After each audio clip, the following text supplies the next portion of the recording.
across the UK, on DAB+, on YouTube, on your mobile, and on your side. This is Talk.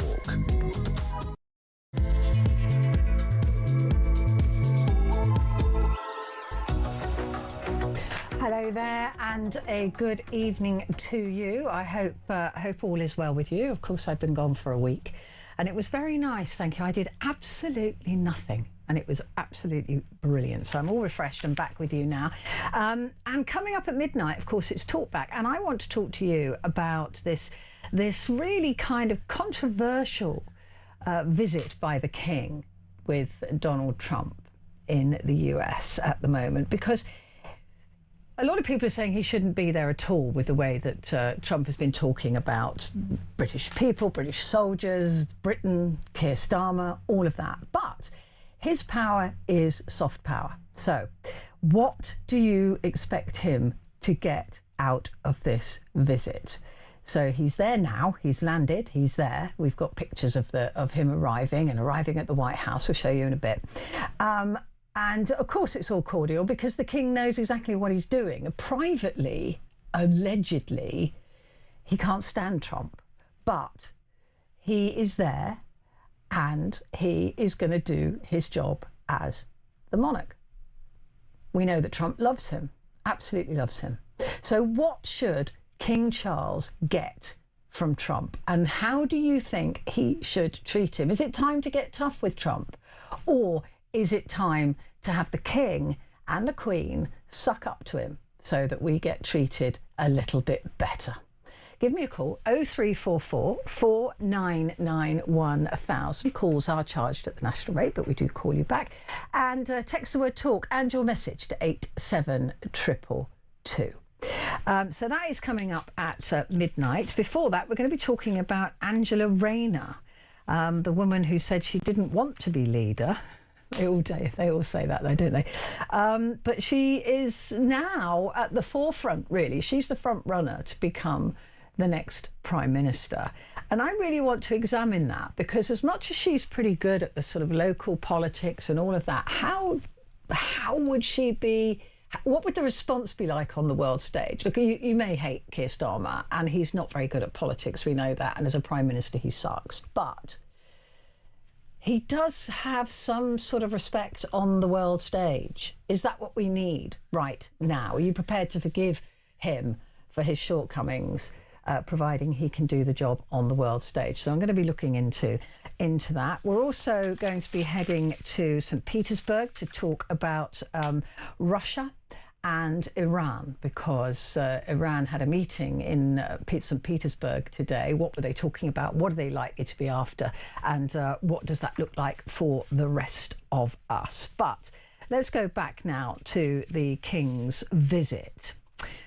King Charles has arrived now in Washington, D.C. for his state visit.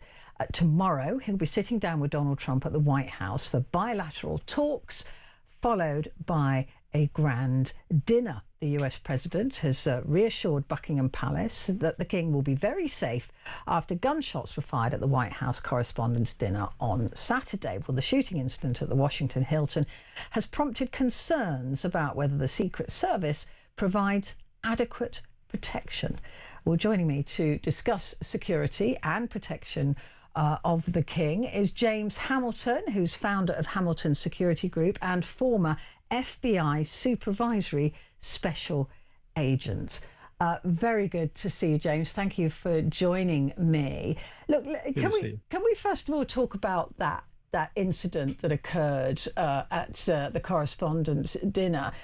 I've been reading today that actually the security services had decided to downgrade security at that venue for whatever reason, which would seem to be extraordinary given the level of very high up people were in that room. Hey, good to see you. I would, check that source, and I would agree with you. It would be extremely troubling to hear that they did downgrade with the people that were in the room. That's troubling. I hadn't heard that before, so I would check the source on that. But it did seem like the way that the alleged gunman managed to sort of just run through security, that seemed bonkers. Yeah, I didn't like it either. You look at that particular system they're using, there's no way to really trap somebody in there. And so if you're not, physically in front of it, you will see something just like that happen. And, he took advantage of it looked to me as the vigilance was lower than it should have been. And he was able to take advantage of that. And it's a physical principle that action beats reaction. So once he started running, he was through. And so I'm certainly they're going to look at the magnetometers they're using and how they use them, and maybe add things, like guardrails or banisters, or things that will actually stop you or trap you in there once you've been screened. Yeah, I mean, he was staying at the hotel we're led to believe, so that gave him certain access, I would imagine. But the idea that you could just pick up and run fast seems to be quite extraordinary. And even the alleged gunman himself apparently mocked the lack of security, or the ease with which he breached the security.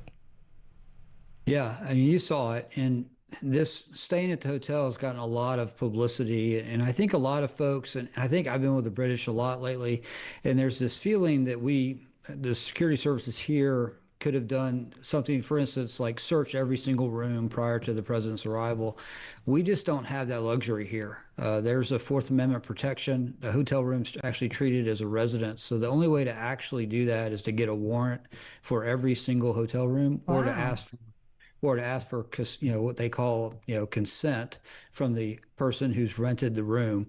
And so certainly, as we know, that did not happen. But we saw this with Vegas, the guy that shot the Vegas Route 91 Harvest Festival. He was staying in that hotel, was able to bring an arsenal into his room. And, nothing really has changed in America. You can still check into a hotel and really not be searched, screened, checked. And this individual took advantage of it. Yeah, because I'm fairly certain that the security in the UK, if the King was was visiting that hotel, they'd have sniffer dogs and all sorts of things around the building. I think. So I didn't. Sorry, carry on. Yeah, Secret Service. I'm sure they use sniffers.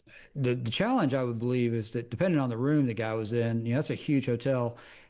They may not have even picked up, small arms cartridges from a hallway sniff. Let's say they ran a dog down every single, floor that the people are staying on. That dog might not pick up on small arms like this individual is armed with, shotgun, pistol, things like that. So it may have just been theater if they did do it. The other couple more questions I've got for you is one. It seemed to take a while for armed officers to reach the front of the stage. There didn't seem to be. They had to run through the room to get to where Donald Trump was. Again, that seemed to be a lack of foresight. Maybe that they should have had people closer to the president. Well, there were three types of armed officers in that environment. So you had the Secret Service Uniform Division, that was the individual that got shot out by the checkpoint. And then the people you're talking about came later. They're called counter assault team, and they were staged, further in the back. But there were armed suits, armed protective detail agents who immediately, one jumped in front of Trump, you see it, and then another one came from behind. They were armed as well. You just can't see it because they're wearing suits. So I really don't have a problem with that. And in typical Trump, kind of the way he does things, he didn't want to go. And that's it.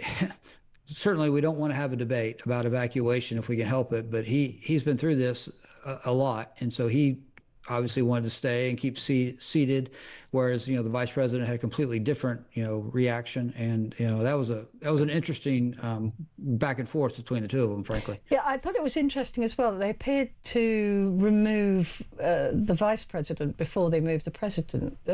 What would be the reason for that?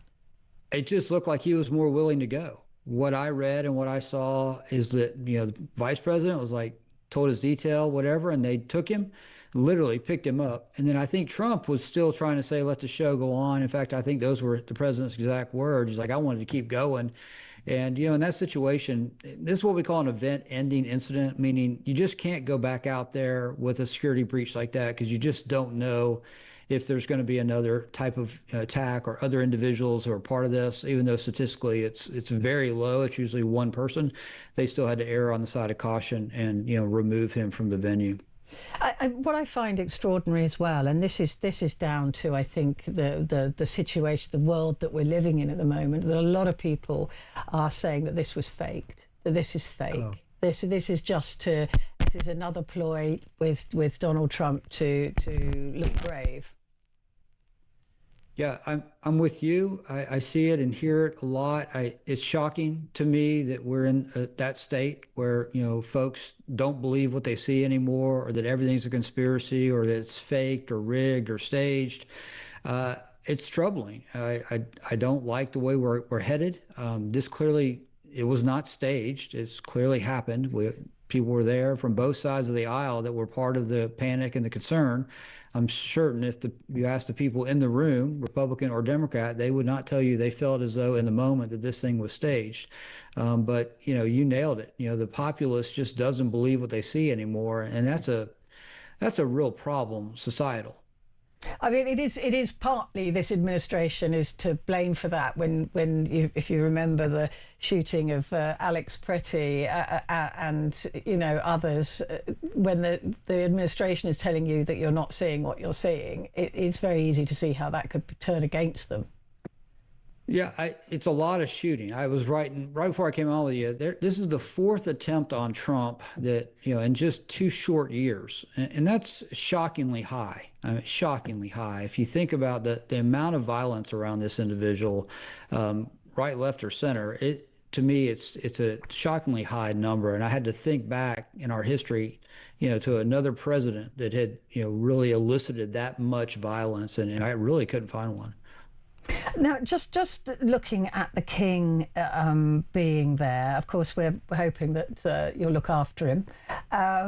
We wouldn't mind him back, but will there be steps taken to secure the? I know that he's not in Washington the whole time, but what kind of security will be put around him? Yes, ma'am. I looked at his itinerary, and it is pretty typical of a state visit. And what I mean by that is you have a lot of movement from secure environment to secure environment, Blair House to White House, White House to Congress, Congress to White House to Blair House. That's all good, and that's prudent, and that's what I wanted to see. Every time, and I didn't see any joint type of movements with them in the city. They're not going to go, get a hamburger together or something, which could, invite some kind of thing with President Trump. So that was good. And I think the monarch's going to go up to New York for some things, and certainly he'll be well cared for there. And it didn't look to me as though the president would be with him there. So king and queen there, I certainly, yes, we want to take very good care of the monarch. We want to make sure they return home safely. And I feel pretty confident that that's going to be done. And I feel, fine about the visit as I've seen what's out there. Good. Well, I'm glad we'll hold you to that, though, James. All right. Personally, it's been wonderful to talk to you. Thank you very much indeed for joining me. James Hamilton, there, founder of Hamilton Security Group and former FBI supervisory special agent. Midnight. I want to talk to you about this as well. I want to talk to you about Donald Trump and the King, and find out what you think about their relationship, and really what we can expect from this, what we should expect from this. So be ready to give me a call. How should King Charles handle Trump, and what should he be reaching for? Should he be flattering him, or should he be a bit tougher with him? I mean, look, we've heard all this stuff about the Falkland Islands now. There's the whole thing with Canada. That's embarrassing for the king, and Greenland, and all the other stuff that Trump has come up with. I'm going to take a quick break, but then we're going to come back and talk to Bill Keeler.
across the UK.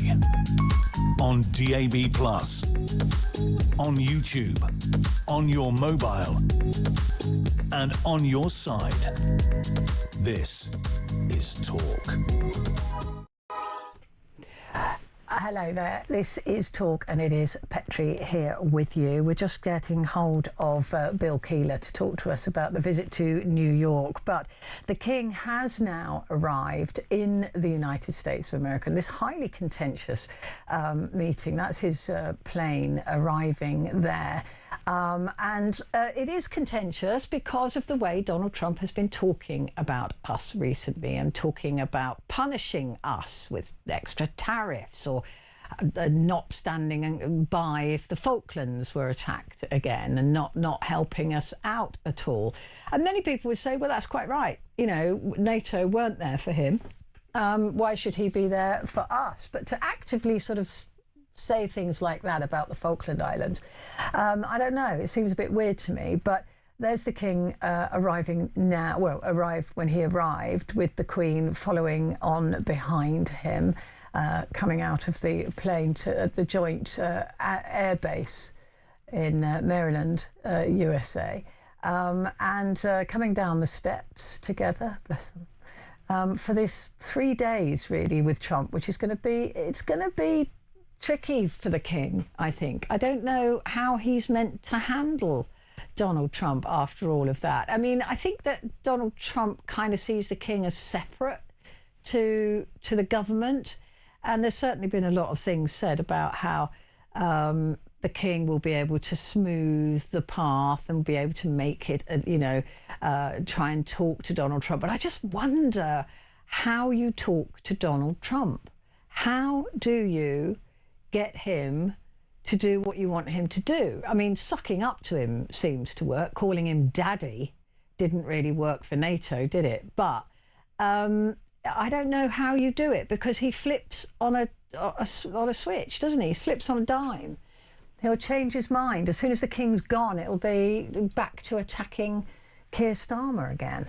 There they are at the White House. That is just in front of the White House there, where Donald and Melania Trump greet them at the entrance, the main entrance there. And then they were going in for a cup of tea. So a nice cup of tea with Donald and Melania. What will they talk? I'm just fascinated. I'd love to be there to find out how the King talks to him.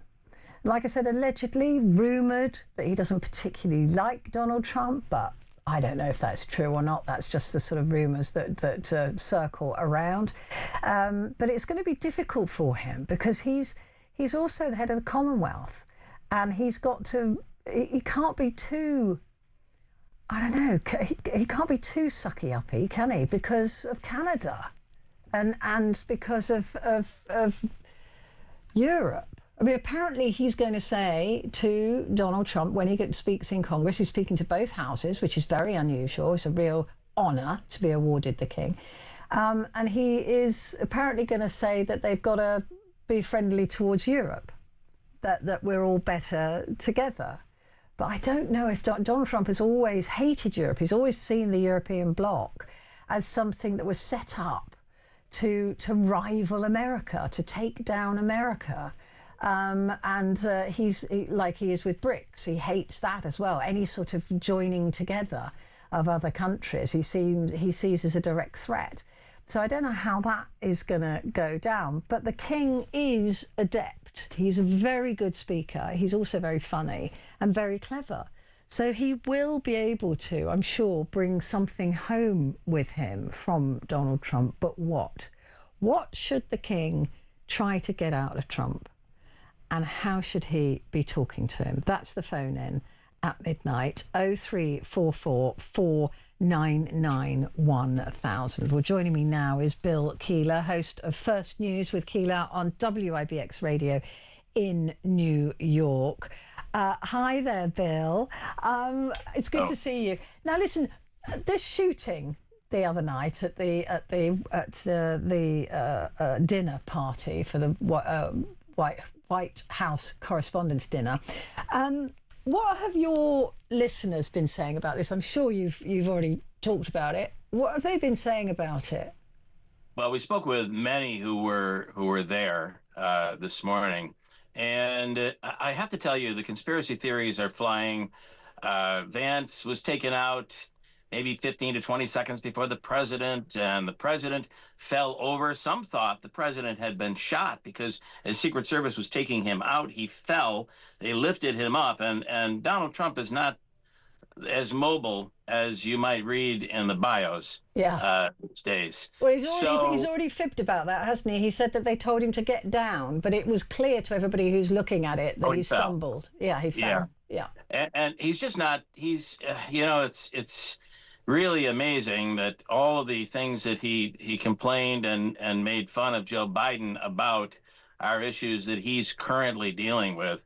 Sleepy Joe, you could apply the same thing to Donald Trump. But in this case, I think the real question is how in the world did, once again, Secret Service allow someone to get that close? And I think that's the area that's going to be focused on most. We're not hearing about it much right now from the White House, but it is a big question. What's going on with Secret Service? Yeah, I mean, that was just him running through what looked like a bag check for a concert. I mean, it didn't look any more intimidating than that, did it? There was nobody standing in the gap, or they took them a second or two to realise what was going on. I mean, it seems extraordinary that I can't imagine that happening here in the UK. I just can't. Well, I don't know what is happening, but there have been so many instances where people have gotten close to Donald Trump. And I think the Secret Service is going to have to seriously look at this. The White House is going to look at this and say, why wasn't the building vetted? How in the world was it possible for this guy to check in and bring weapons into the hotel? And I just is shocking. I think that's the big story that's going to linger through all of this. Yeah, and it really is interesting, the number of people who are saying, oh, here we go again, little boy who cried wolf with Donald Trump. You know, there's lots of speculation about even that shooting where he got a bloodied ear, saying that was faked. It is extraordinary that people are just not willing to believe that this actually happened. I hate to do this, but my tripod is beginning to lower, and I'm sinking. I'm sinking. I was trying to lower myself, but I could only go so low. I think that one, there are a lot of questions about that.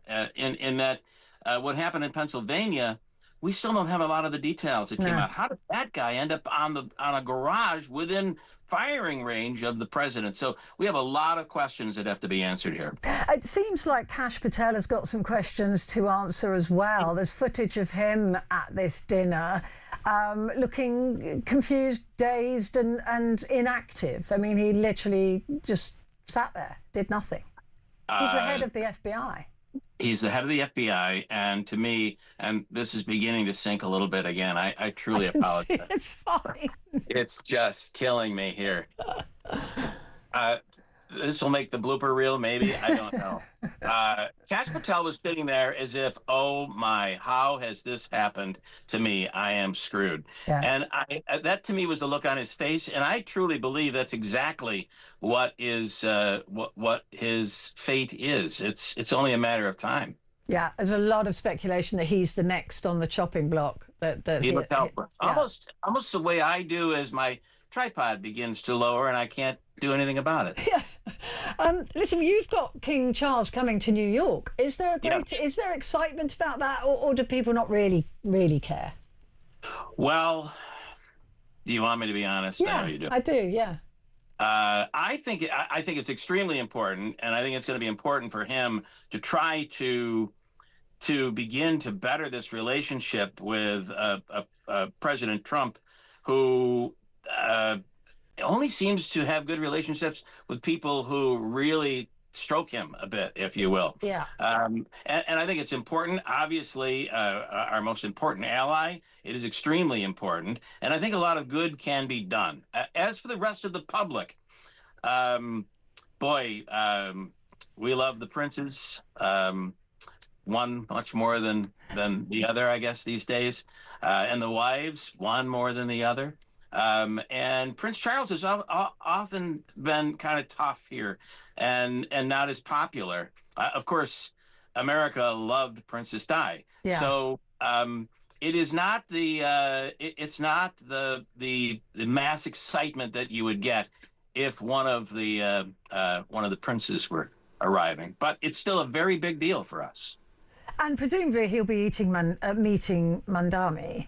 They will probably have quite a lot in common, actually. I would think so. And interestingly, Mandami has been doing quite well, and actually has gotten along very well with President Trump. So I find it. I think that'll be very anticipated. As so will obviously the meeting with President Trump. But it's interesting that the mayor of New York City probably will get as much fanfare or more when it comes to the meetings that are upcoming here. Yeah, I have to say, I told the story the other day about how Mamdani got 8,000 potholes filled on a weekend. I mean, what was it, a day, I think? Here it's said there are three things you need to do. Number one, make sure the roads and the streets are plowed and the garbage is picked up. I guess that's two. The other thing is to make sure the potholes are filled. And I think that's a big move for him in New York City. Of course, New York City is very liberal to begin with, but I find he's doing surprisingly very well. Well, he thinks outside the box, doesn't he? I mean, the way he did that was like, well, I'm not going to go to the big companies. I'm going to get the little companies to do that. We'll pay them per pothole, get it done. And it was done in a day. Extraordinary. And I thought the way he handled President Trump was really very, very smart. And he claims and still claims they have a really good relationship. They disagree on a lot, but have a good relationship. That's not easy to do. That is not easy to do. Maybe he could give King Charles some tips on that. Bill, it's always lovely to see you, even if you are disappearing. Please don't allow me to end up on the blooper reel. Bill, we love you far too much for that. Bill Keeler, host of First News with Keeler on WIBX Radio in New York. So New York, not too excited to see the King, but we'll see. Quick break, back in a sec.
Across the UK, on DAB+, on YouTube, on your mobile, and on your side.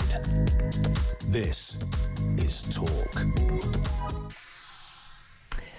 Well, from one part of the world to another, Vladimir Putin today met the Iranian Foreign Minister Abbas Araghchi in St. Petersburg. Now, Iran's minister is looking for support from Moscow as diplomatic efforts to end the war between his country and the US have stalled. Now, he's quoted by Russian state media as saying the talks show the strategic relationship between the two countries, while his Russian counterpart called the discussions useful. But what on earth were they talking about? And what does each of them actually want from the other? Well, joining me to discuss this is Max Hess, who's a geopolitical analyst and author of Economic War, Ukraine and the Global Conflict Between Russia and the West. Max, good to speak to you again. Thank you for joining me. This fascinates me because I don't know what either of them actually want, not even just from each other, but actually what they want. But interestingly, it's not really in Russia's interest, is it, to end this war quickly? They need it to go on for a few more months to make more money. Oh, yes, it is very much not in Moscow's interest for this war to end that quickly. But on the current terms of where we are in the conflict, Iran is relatively happy with the position as well. It has found that it has this remarkable leverage over global markets, over the U.S., over Gulf countries through the closure of the Strait of Hormuz. The nuclear program that it's had for many years, a nuclear weapon is not something you can actually use, right? The whole point is to be able to threaten it, not to actually use it. It's now found that it can actually not only threaten to close the Strait of Hormuz, but it can actually do so. So Iran is very much happy to play for time here as well. We've seen a greater acknowledgement of this amongst the West, whether that be the German chancellor today saying that, this is a huge embarrassment for the United States, or even our own politicians here in the UK, right? Kemi Badenoch, Nigel Farage, others who were ruha and supportive of Trump in the immediate aftermath of the attack on February 28th, and now are much more cautious and saying, well, we don't really support this war and we'll put Britain's interests first. So Moscow's happy to play for time here, but this sort of no talk, no war, no negotiation scenario that the U.S. has found itself in and that the wider world is in as a result is also not something that Iran is immediately looking to end. So yes, there is talk about, when will Iran have to shut off oil production because they aren't able to export due to U.S. pressure there. But they've done that many times in the last 2 decades under previous sanctions pressure. So they're happy to play and wait here too. Exactly that. And that is what fascinates me particularly about this relationship, because as we said, it's not in either of their interest to end this quickly, but it is in the interest of Donald Trump because he needs it to end. He's got the midterms coming up and he needs this to end. Not only does he need it to end, but he needs to be seen as having won something. Opening the Strait of Hormuz that was already open before he started, I don't think is particularly a win, but it certainly is. There's a total imbalance here, and Russia playing both sides, it would seem. Well, I think what Moscow is trying to do here is it's trying to signal to Iran that it is still supportive, and that if Iran does emerge victorious from this conflict, if there is some kind of Suez moment for the United States in which the so-called Carter Doctrine, under which the U.S. has said it will police and keep open the Strait of Hormuz, if Trump does do the full taco scenario, Trump always chickens out as it's known, on that, Moscow wants to be showing to Iran that, hey, we were with you, we'll be part of building a new Middle Eastern future. That's very important for their own relationships with the Gulf countries, which of course now have moved much closer to Ukraine over the last 2 months, as they've sort of seen the demand for Ukraine's drone defense technology, right? But at the same time, Moscow doesn't want to anger Trump so much that it causes him to support the Ukrainians more. So what I think Putin is really doing is saying, let's discuss how we can help each other tactically in either scenario, but strategically we will both continue to plot our own paths forward. The problem is, as well, is though that there is suspicion, more than suspicion, that Russia has been helping Iran with intelligence, enabling them to hit the targets that they wanted to hit, usually American targets, right? But Vladimir Putin seems to somehow get away with that, as much as Trump is told, look, your friend in the Kremlin is actually helping. I mean, the Kremlin have denied this, but they would deny it anyway. Is helping your enemy strike you, and yet Trump has said nothing about that. The White House has said nothing about that. America said, the Pentagon has said nothing about that. I actually think the answer to this is relatively straightforward. And I will say this at the beginning, to caveat this, at the beginning of Trump's second presidency last January, I was saying I actually think we'll see Trump put more sanctions on Russia despite his willingness to talk with Moscow. A lot of people said I was crazy at the time, said, oh, you've bought the Trump administration's bluster, you're being far too kind on Donald Trump. Surely Putin has some kind of compromise. And I said, look, it's very simple. Putin and Trump doesn't care about NATO. He doesn't care about the inviolability of borders in Europe, and he certainly doesn't care about the so-called rules-based international order. But he does care about the Arctic. That's why he talks about Greenland so often. He does care about the future of gas markets, in particular LNG, and he does care about who gets to profit from Ukraine's eventual reconstruction. Putin obviously wants to loot Ukraine, has his own LNG interests, and also cares about the Arctic. So for very different reasons, I think it's difficult for Trump and Putin to make a deal. At the same time, when Donald Trump looks in the mirror, he sees a man who looks very much like Vladimir Putin circa 2003, riding horses, shirtless, and this sort of great image of machismo. And maybe he would even like to rule in the way that he does, where you can't really, criticize him, or certainly if you do, you shouldn't walk near any windows for the rest of your life. So I think it's, the sort of the analogy that I give it, these are two jocks, captains of rival football teams who like each other's style, but at the end of the day, they're playing for their own side and won't be able to make a deal on those fundamental issues, even if they sort of secretly admire one another. It's a bit of a love-hate bromance. Yeah, it's a very toxic relationship. But the next step, though, for Russia, if Russia wants this to continue, needs it to continue in order to refill the bank, right? Now the sanctions have been lifted by Donald Trump on the oil. So he needs it to go on for at least another few months, right? Isn't he going to have to help Iran build resilience against this blockade, first of all, in the Strait? So he goes from being passively supportive to maybe having to be actively supportive if he's going to get what he wants. Do you see what I mean?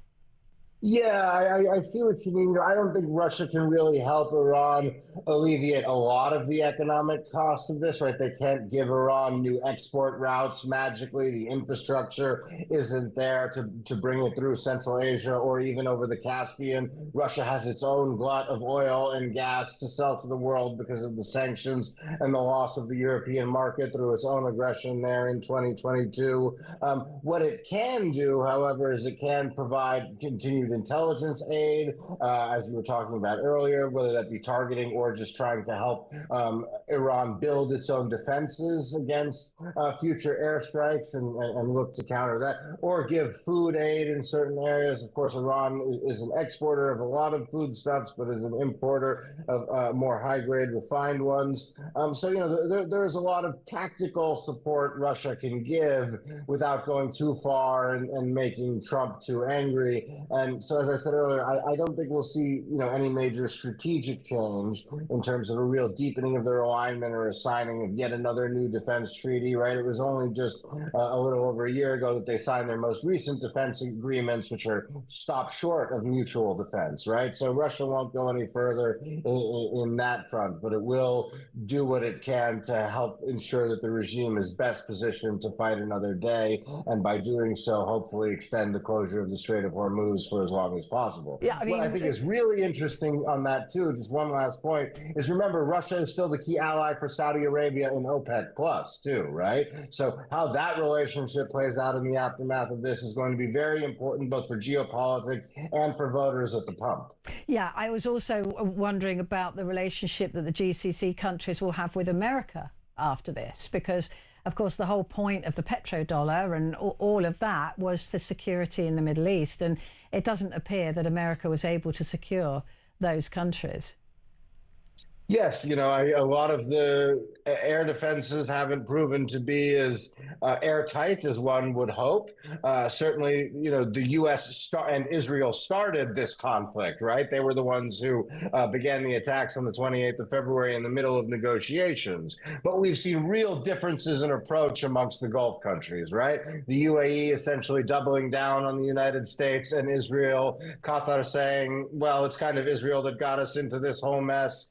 Saudi Arabia perhaps privately saying, yes, we need to have more partnership with Israel and the United States, but publicly being more hesitant about that. And remember, it was only a few years ago the Gulf countries were really at each other's throats over the rivalry between Saudi Arabia and Qatar and other regional states in Qatar and Turkey's position in it. So I think even if we don't see a resumption of the conflict, we are going to see a recasting of those alliances amongst the Middle East. And tragically, that will continue to play itself out in Yemen, in Sudan, and in a lot of countries where Saudi Arabia and the UAE, for example, have increasingly found themselves on other sides. And it sadly doesn't have the same global market impact, so doesn't make the same number of headlines, but is very vicious and has seen many lives devastated and destroyed. So the upshot of this meeting today is both sides. I mean, certainly there's not going to be any Vladimir Putin suggesting that this should end and they should look for peace and they should hand over their nuclear, their uranium, I should say. So would this have been a conversation saying, right, let's keep this going for a bit longer? Yeah, I think Vladimir Putin would have been saying, okay, we're not trying to force you into doing anything as you continue this blockade and you maybe have future negotiations with the United States. This is where we can help you in terms of intelligence sharing. Remember, the Russian intelligence support is not just in terms of military targeting, it's also signals intelligence, communications interceptions, trying to spy on American and Israeli and other diplomats. So I think a lot of it will have focused on that. I don't think they will have spoken too much about saying, oh, if conflicts do resume, how much more can Russia give? Because Iran knows that the support is going to be fairly limited in those scenarios. Russia obviously has its own conflict with its full-scale invasion of Ukraine now in its fourth year. So it is itself a constrained and overstretched power. Actually, just this weekend, too, Russians have taken a big black eye in Mali and in the conflict there, where they've had to give up the most important base in the north of that country. So we often sort of get this narrative that the Russians are very fearful, and they are, and they're super aggressive with their nuclear threats and their economic threats. But I'm always keen to remind if the West remains united, the Russian threat is one that can be successfully contained and successfully beaten back. It's not going to be cheap, but look at the cost that we're bearing right now for a conflict that in the United States has no support whatsoever. I think as Europeans, we should be saying, well, what additional costs are we willing to accept at the pump to make sure that Russia stops killing people in Ukraine and doesn't elsewhere in Europe in the future? Yeah. Well, it's extremely interesting at the moment. I think we can say that safely. Max, thank you. Always a pleasure to talk to you. Thank you very much indeed. Geopolitical analyst Max Hess there, author as well of Economic War, Ukraine and the Global Conflict Between Russia and the West. Quick break. Back in a moment.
across the UK.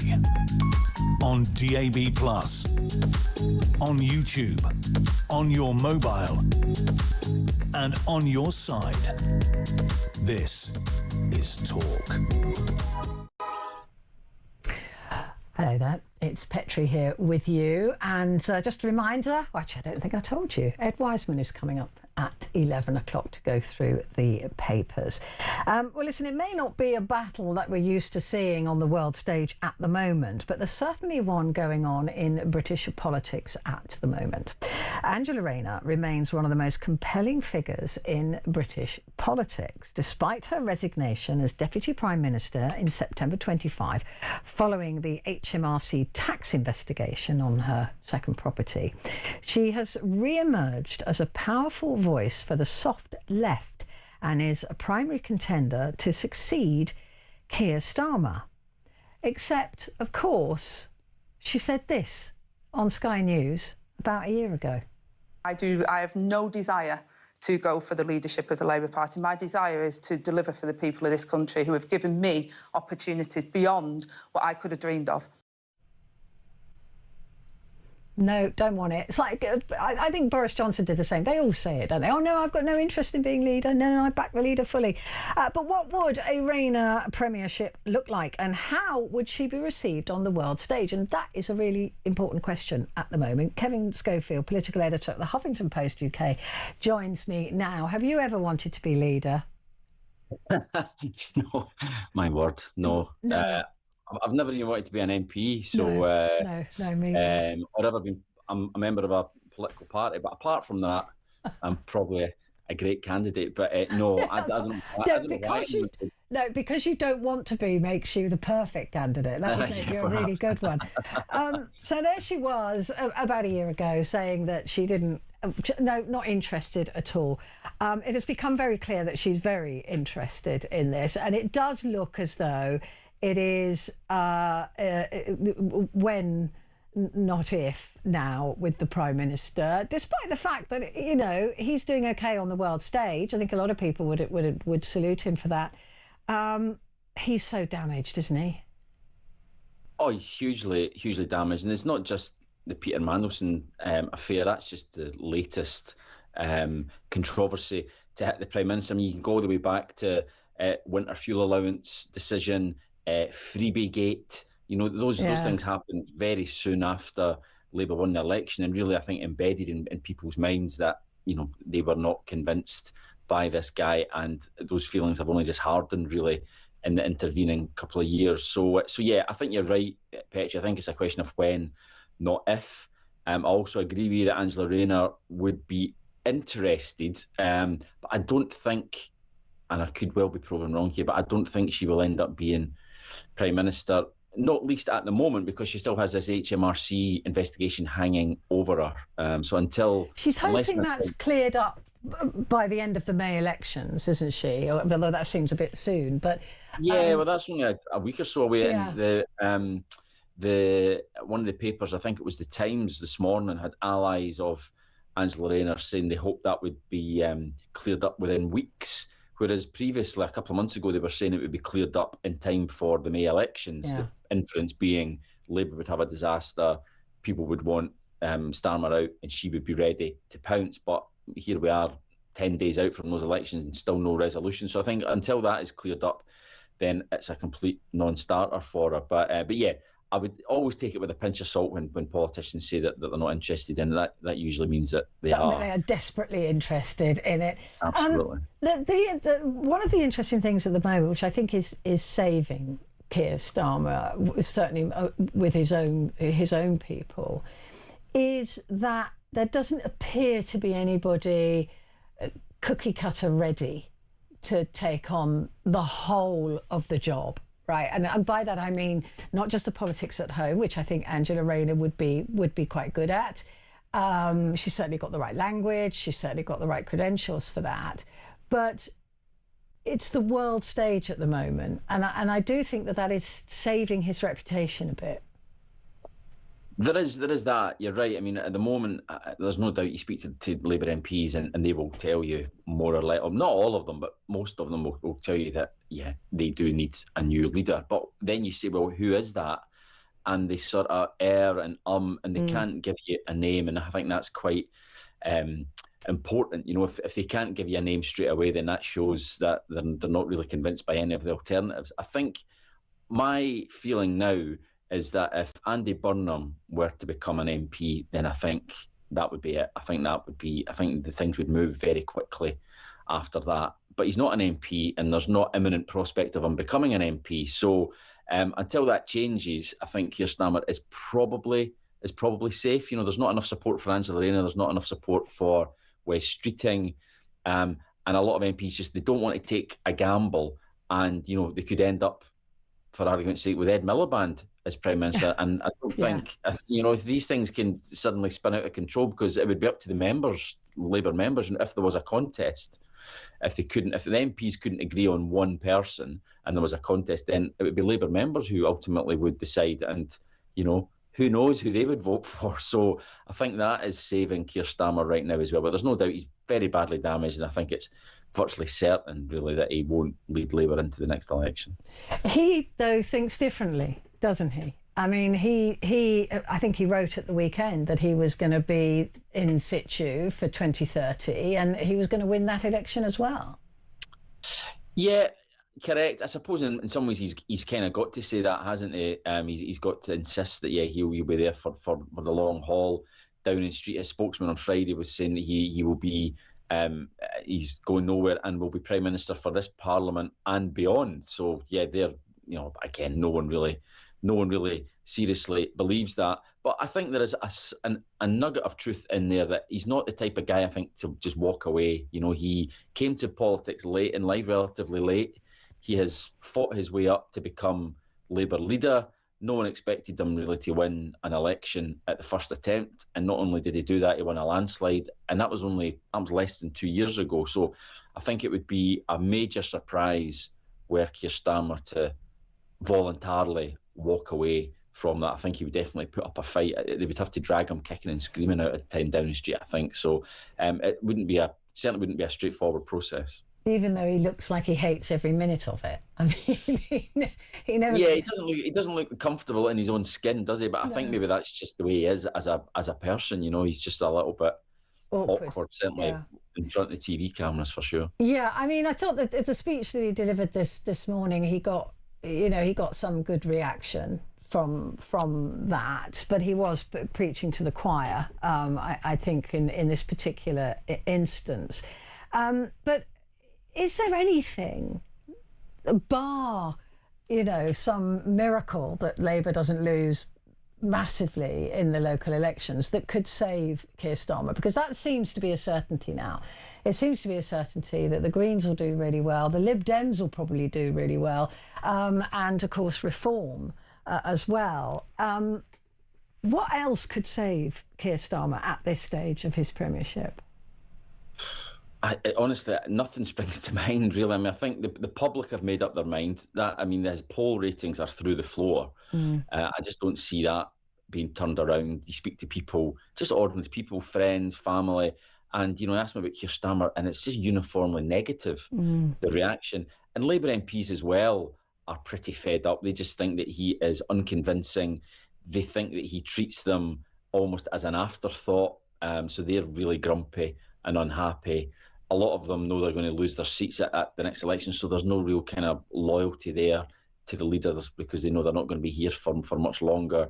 So there is nothing really now that he can do. I mean, in the moment, his supporters will say, you can't get rid of a Prime Minister in the middle of a geopolitical crisis, the war in Ukraine, war in Iran. He has, to be fair, done pretty well on the global stage, but I don't even think that in the long term would be enough to keep him in place. As I say, I think he's safe until Andy Burnham finds a way back, and then I think you would find that he'd probably be moved on and replaced by Andy Burnham. And he cuts such a lonely figure, doesn't he? Within number 10, and everybody says he's the loneliest Prime Minister, and is that because he came to politics so late? He wasn't able to build that that ground from the ground up, those buddies, those those people around him.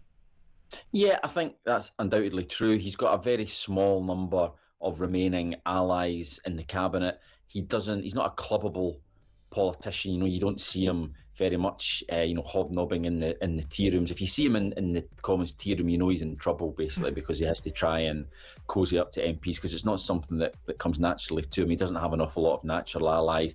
He's very difficult to pin down politically. What wing of the party is he from? He's not very ideological. To be honest, you wouldn't really want to go for a pint with him, would you? I mean, I've met him. I know he's dull. He wouldn't be the top of my list. No. Whereas you, Kevin Schofield, I go for a pint with any day of the week. Good to speak to you. Thank you. Thank you very much indeed. Kevin Schofield there, political editor at the Huffington Post UK. Stay where you are. It's the papers next.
Across the UK, on DAB+, on YouTube, on your mobile, and on your side.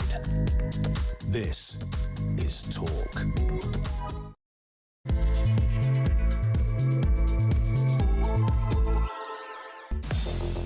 Hello there, and a very good evening. It is Petrie here with you for the next couple of hours. And of course, coming up at midnight, it is your chance to talk back. It is a full hour of your opinions, your voices. So please do take advantage of it and give me a call. The question is, with the King in America right now, he was asked to go there, obviously by government. That's what he does. He responds to government requests to go and sit with people he perhaps doesn't like, to use his soft power. But I really want to know how you think Trump should be handled by the King. Because, look, everybody in the world has tried sucking up to Donald Trump, right? And calling him daddy and all these revolting things and sycophanting up to him and sucking up to him. And that does seem to work for a while. Because the minute, look at Meloni in Italy, he absolutely loved her. She was like the golden queen of Europe.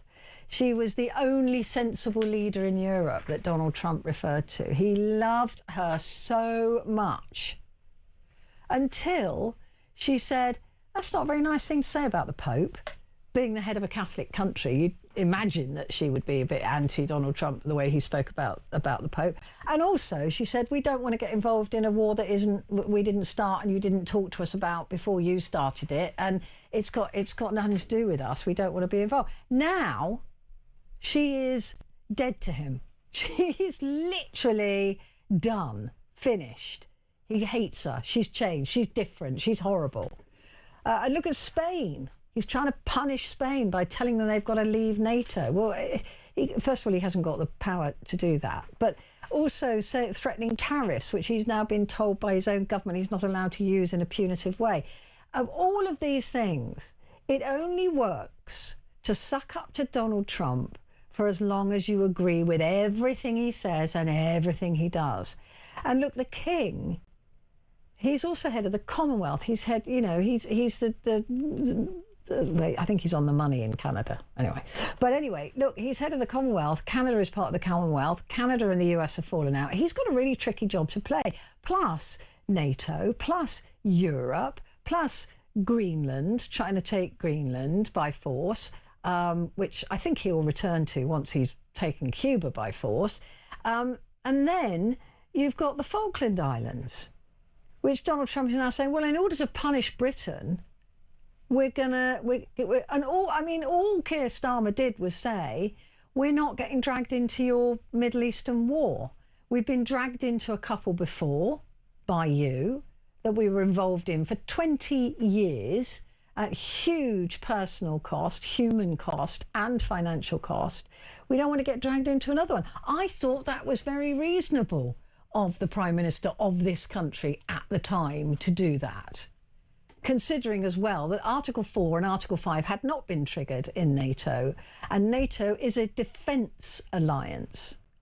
So I don't think that Keir Starmer did anything that wrong. And yet Donald Trump is plotting to hurt Keir Starmer and therefore hurt you and me, hurt this country.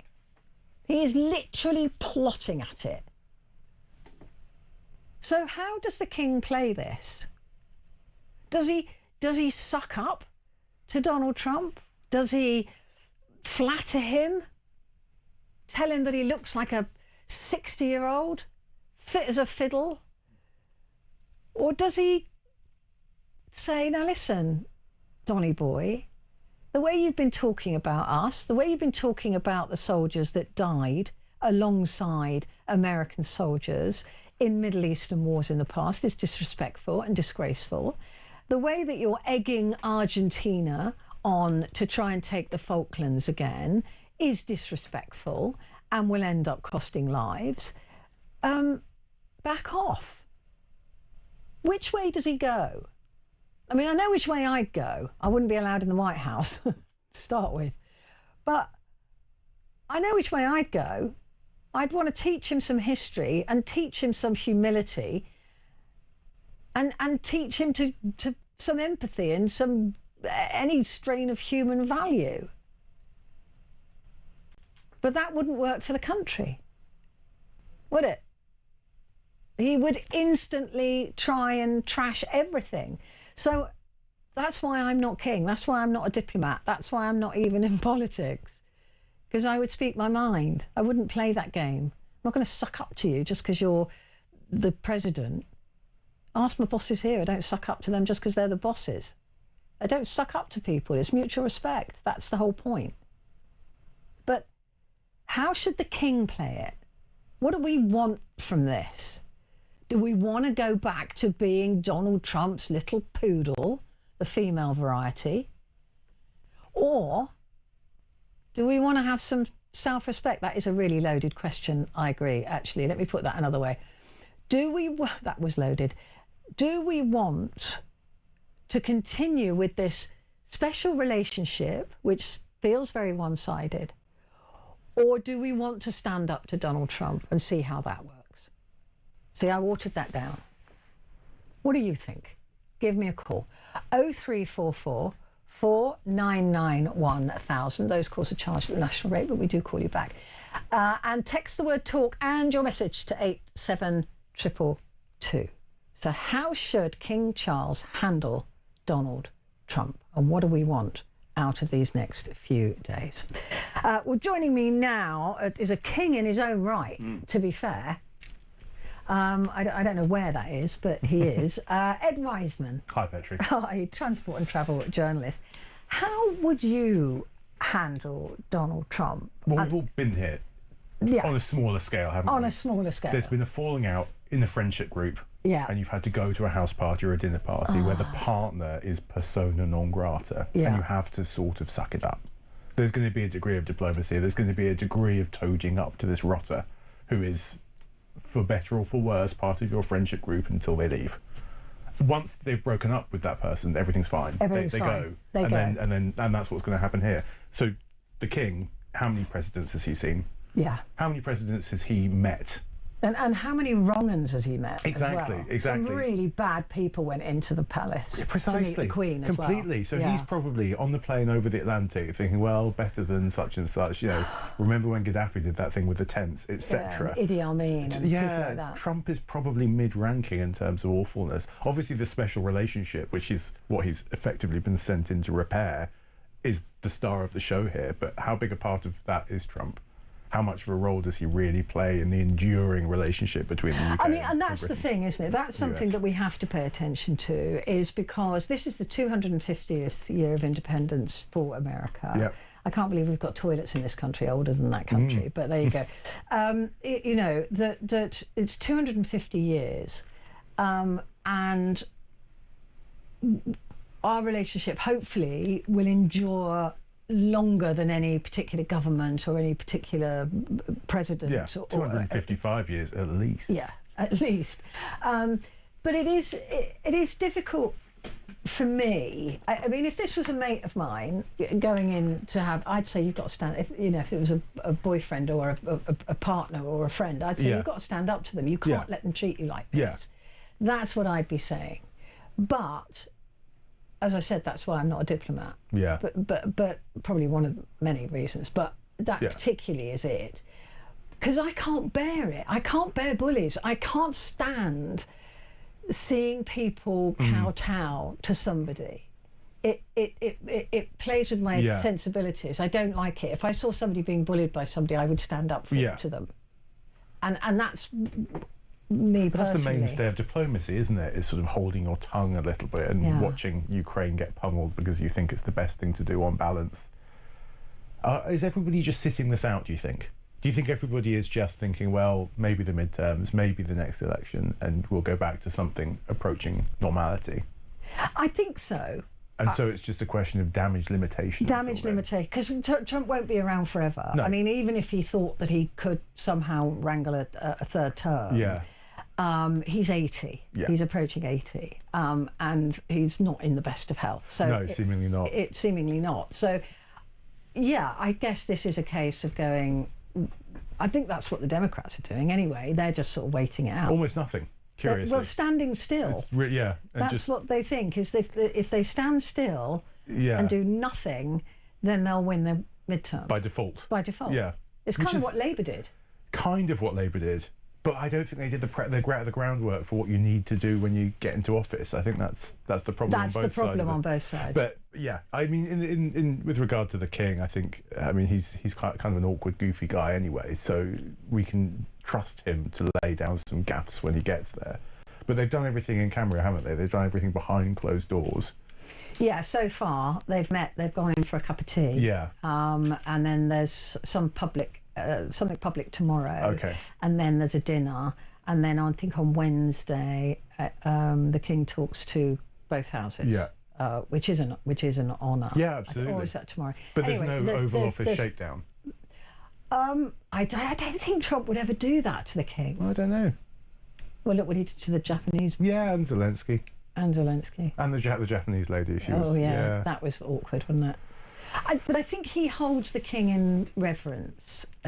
Yes, doesn't he quite like the royals? Yeah, he loves them. Yeah. He loves he thinks it rubs off on him. Yeah. But I hope the King is tougher with him. I hope he gives him some history lessons. I don't know. I can't really imagine him doing that. I don't know. What do the royals do in those situations? Because 99% of what the Queen has ever said or done has been shaking hands. And so what do you do? Absolutely, yeah. sort of very stoic, very stony face. But the king is different, isn't he? Because he had the spider letters, all of that. He's always got involved in politics. A bit more outspoken. Maybe not in the constitution. Like, maybe not in the right. He was told to button it, wasn't he, when he became king? But this is mostly decorative, I'm sure. Is this real diplomacy? Is this, Well, I think that's what we're hoping for. Yeah. Isn't it? We're hoping for something. I mean, that's why the government have sent him. Yeah. Well, they can't send anybody else. Who else are they going to send? Yeah. He's the only one left. I think by the time you've fallen out with sort of most of Europe, I'd send David King Attenborough. of England, he's old as well. David Attenborough would get it done. Yeah. In that voice, yeah. He'd just mesmerise Trump, wouldn't he? Do you think? Yeah, I reckon David Attenborough. I don't think Trump knows who Attenborough is. He probably does. He probably never watched the documentary. No. But I don't know. I just hope that the king doesn't just suck up to him. Because that offends me. I think the king is almost constitutionally obliged to tolerate him, isn't it? Yeah. That's the dynamic. Is he constitutionally obliged to suck up to him? Well, there's a fine line between sucking up and tolerating, isn't there? I think. Like all of the rotters that turned up at Buckingham Palace. If they're a head of state, they're a head of state. And you've got to at least pretend to be nice. In the same way that if your friend has an awful boyfriend, but you meet him at the barbecue, you have to go through the motions. Yes, and that's fine. And that's just one of the obligations that you have as at that very low level in a garden in Balham. And these guys are in the White House doing pretty much the same thing, just tolerating each other. Yeah. Knowing that it's finite. Knowing that it's only a few days. It's only a few days, and it's also only a few years, potentially. Yeah. And it would be ridiculous to further damage the relationship and make it worse for the next president to come along, or the next prime minister, and so on. Because the countries are going to be there for much longer than any of these people are going to be alive. That's true. It's sort of you've got to think a few decades ahead as well. Otherwise, everybody throws all of their toys out of all of their prams, and you end up nowhere really. Yeah. But that's why we're not diplomats. That's why I know, because I probably I mean I'm only 5'2", and apparently Donald Trump is very tall and very healthy and very fit. Yes. But I'd want to punch him. But then Merkel was quite short. That's true. And she held him to account. She did. You see, this is what I mean. It can be done. Yeah. It just depends on the cost. Yeah. Because if he's actively sort of encouraging Argentina to try and retake the Falklands again and says we will be hands off. Yeah. That's more than. That's more than just being a bit across. That's actively causing trouble. But he's saying all sorts of weird stuff that most people are kind of ignoring, like the Spain-NATO thing. I don't think that was particularly seriously. Well, he can't do it. And the Greenland thing.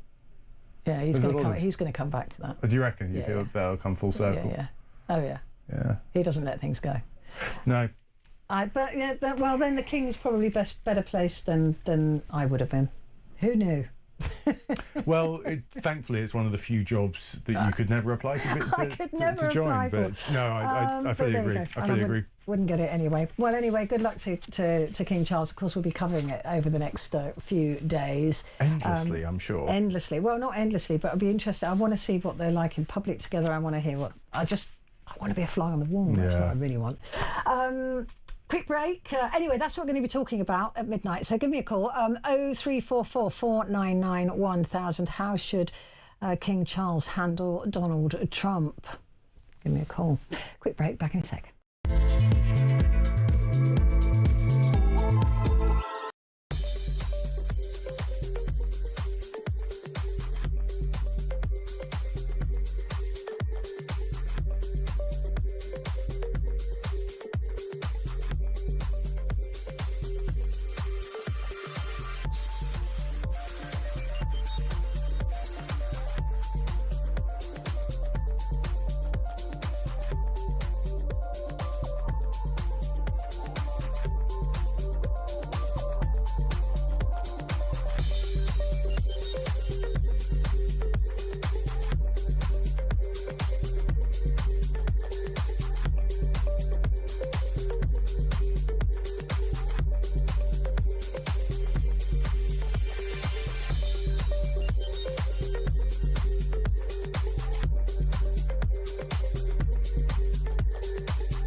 across the UK, on DAB+, on YouTube, on your mobile, and on your side.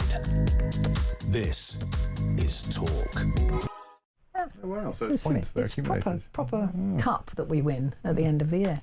So I was just explaining to Ed Wiseman why I was suddenly shouting out random place names in the UK.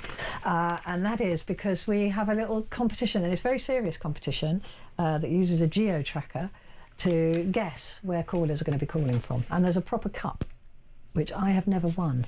Really? Yeah. Do you have a strategy for guessing where callers? Yeah, I always say Coventry. Always Coventry. Yeah. Well, Coventry's bang in the middle, isn't it? That's my strategy. It's pretty much as close as you can get to the middle. Yeah, so that's my strategy. And occasionally people from Coventry do call, which is great. I am currently winning. Oh, really? Ooh, that's a first. Everyone from That's Coventry, never my happened. time to shine. Everyone from Coventry, give me a call. Yeah. Let's have a look at the papers now, Ed. And the Sun for tomorrow is showing that image of the King and the Queen standing outside the White House with the President and the First Lady. Nice picture. That's when they arrived earlier on. Everyone's using the same Getty picture. I think all of the papers have gone with the same. Yeah, they'll have had shot. one photographer there, won't they? Particularly given security issues. Yes, these days. Yeah, they are. It is exactly. You're absolutely right. It is all the same photograph, or at least the same series of photographs, slightly changed by the clicker. But look, we're going to have to just hope it goes well, right? I mean, that's all you can do when you gaze across the Atlantic or whatever they're doing. You just have to cross your fingers and hope for the best. No, I think I broadly trust these guys. I trust the King and Queen. I think they're, compared to the people that they're standing next to, quite compos mentis. Yeah. And when you think about all of the things that he's said in the past that he's been criticised for, quite rightly in a lot of ways, he used to say some very weird stuff. Yeah. But I mean, that's just a morning for Trump. Yeah. When you think about the heads of states, the princes that have said and done awful things, and previous presidents. Do you remember when George W. Bush was considered an idiot? Yeah. And now the bar is so much lower. Yeah. And I think when you look at what the King has done, you just think, well, that's. And he's incredibly intelligent. And absolutely. Incredibly articulate. Not just intelligent, but clever. Yes. And funny. And seemingly empathetic, and seemingly relatively straightforward in his sort of respect for due process and all of the things that Trump likes to trample over. So I think, if I can't think off the top of my head of somebody I would rather send as an envoy from the UK. You mentioned David Attenborough, but he's maybe a little bit too old. Yeah, just because isn't he coming up to 100? He's sort of. He's the same sort of age as. Attenborough's 90 something. 90 something, isn't he? Yeah, he's old. He's is he 100 yet? Oh, he's 100 next week. 100 next week. Yeah. Yeah, so he's going to be busy. I used to see him on the tube from Turnham Green quite a lot. He takes the tube a lot. Is he from Turnham Green? Well, he must be. Does he still take the tube? Surely he's. Well, I mean, that was a couple of years ago. Got one of those famous BBC cars now. No, I think he likes to see the wildlife down there. To see the wildlife. Yeah, with his little binoculars. With all the rats and pith helmet. Yeah, all the rats on the underground. No, I can't think of a better person. If somebody said, who would you represent from the UK to go and sort of really, really bat for us, I think the King is actually quite good this time around. Or Stephen Fry. Stephen Fry, fine, but he's a bit of a, I don't know, what do you think? Do you think he'd do it? I'd rather spend time with Stephen Fry. Would you, rather than the King? Yeah. I don't know. They'd both be in my sort of first 11, I think. Yeah. But I think the King arguably has more gravitas. I know QI was good, but I think. But what about? I mean, this is the thing is with the King and Donald. But what about Melania and the Queen? I mean, can you imagine how stilted those conversations are? Well, the awkwardness expands as you move towards the outside of this photograph, doesn't it? I don't think anybody is comfortable or happy being there, which is really quite remarkable. Because usually when you see a row of politicians, at least one of them is gassed. Yeah. One of them is thrilled to be in the photograph, but nobody here is happy. I think Trump's quite happy. Trump's quite happy, but then he's, I don't know, does he experience emotions like the rest of us? What's going on in there? Who knows? But no, you're right, Melania is visibly grimacing. Yes, she did not. She had to force a smile when the Queen turned up. I think Camilla has There are going to be so many parts of this trip that are nicer than dealing with the president and the first lady. I think. I just wish I could just hear Charles and Camilla talking to each other when they go to bed at night. Yeah, yeah, exactly. Some chain smoking out of a cracked open window in the White House. Just, good Lord, thank goodness we only have to do this every quarter of a millennium. Yeah, I know. No, it must be awful. It must be absolutely awful. But no, I think everybody there is going to do their best, I'm sure. I don't really understand what Melania's gig is or what her role is, what her duties are in that institution. No. But I think the British contingent can be trusted to. Well, they know what they're doing, I suppose. To do their job. And the King will say, time and time again, our two countries have always found ways to come together. Oh, yeah. In a historic address to the US Congress. Oh, that is the Congress is Tuesday, so it is tomorrow that he's doing that, not Wednesday. In what will be seen as acknowledgement of disagreements between President Trump and Sir Keir Starmer over the conflict in Iran, Charles will remind his hosts of the democratic, legal and social traditions that underpin the shared values. The other story on the front page, which I always knew to be true, but stolen food really does taste better. This is not about shoplifting, by the way. That's wrong. That's completely wrong. This is about, you know, when your partner will get chips and or you get the chips and they say, can I have a chip, or they steal one, they do taste better. I saw the study. They're very interesting. Because they have really quantified that. Yeah, they really worked at it. I mean, I don't know why these people do these studies, but nonetheless, there's a lot of money sloshing around the R&I scene, isn't there? There's a lot of grants being applied for. Mind you, sounds like quite a cheap study. Chips are famously inexpensive. Yeah, so maybe, and brilliant. And brilliant. I mean, honestly, aren't chips great? Chips are the best. I was thinking this the other day. I had a chip butty the other day. Oh, you had a chip? Oh, I love that. I mean, that's a bit of a hat and a hat, isn't it? Can't you just have chips? No. Just a cone of chips. No. White bread. Yeah. The stuff that isn't bread at all. Butter. Bit of tomato ketchup. It's hard to get that bread these days. Yeah.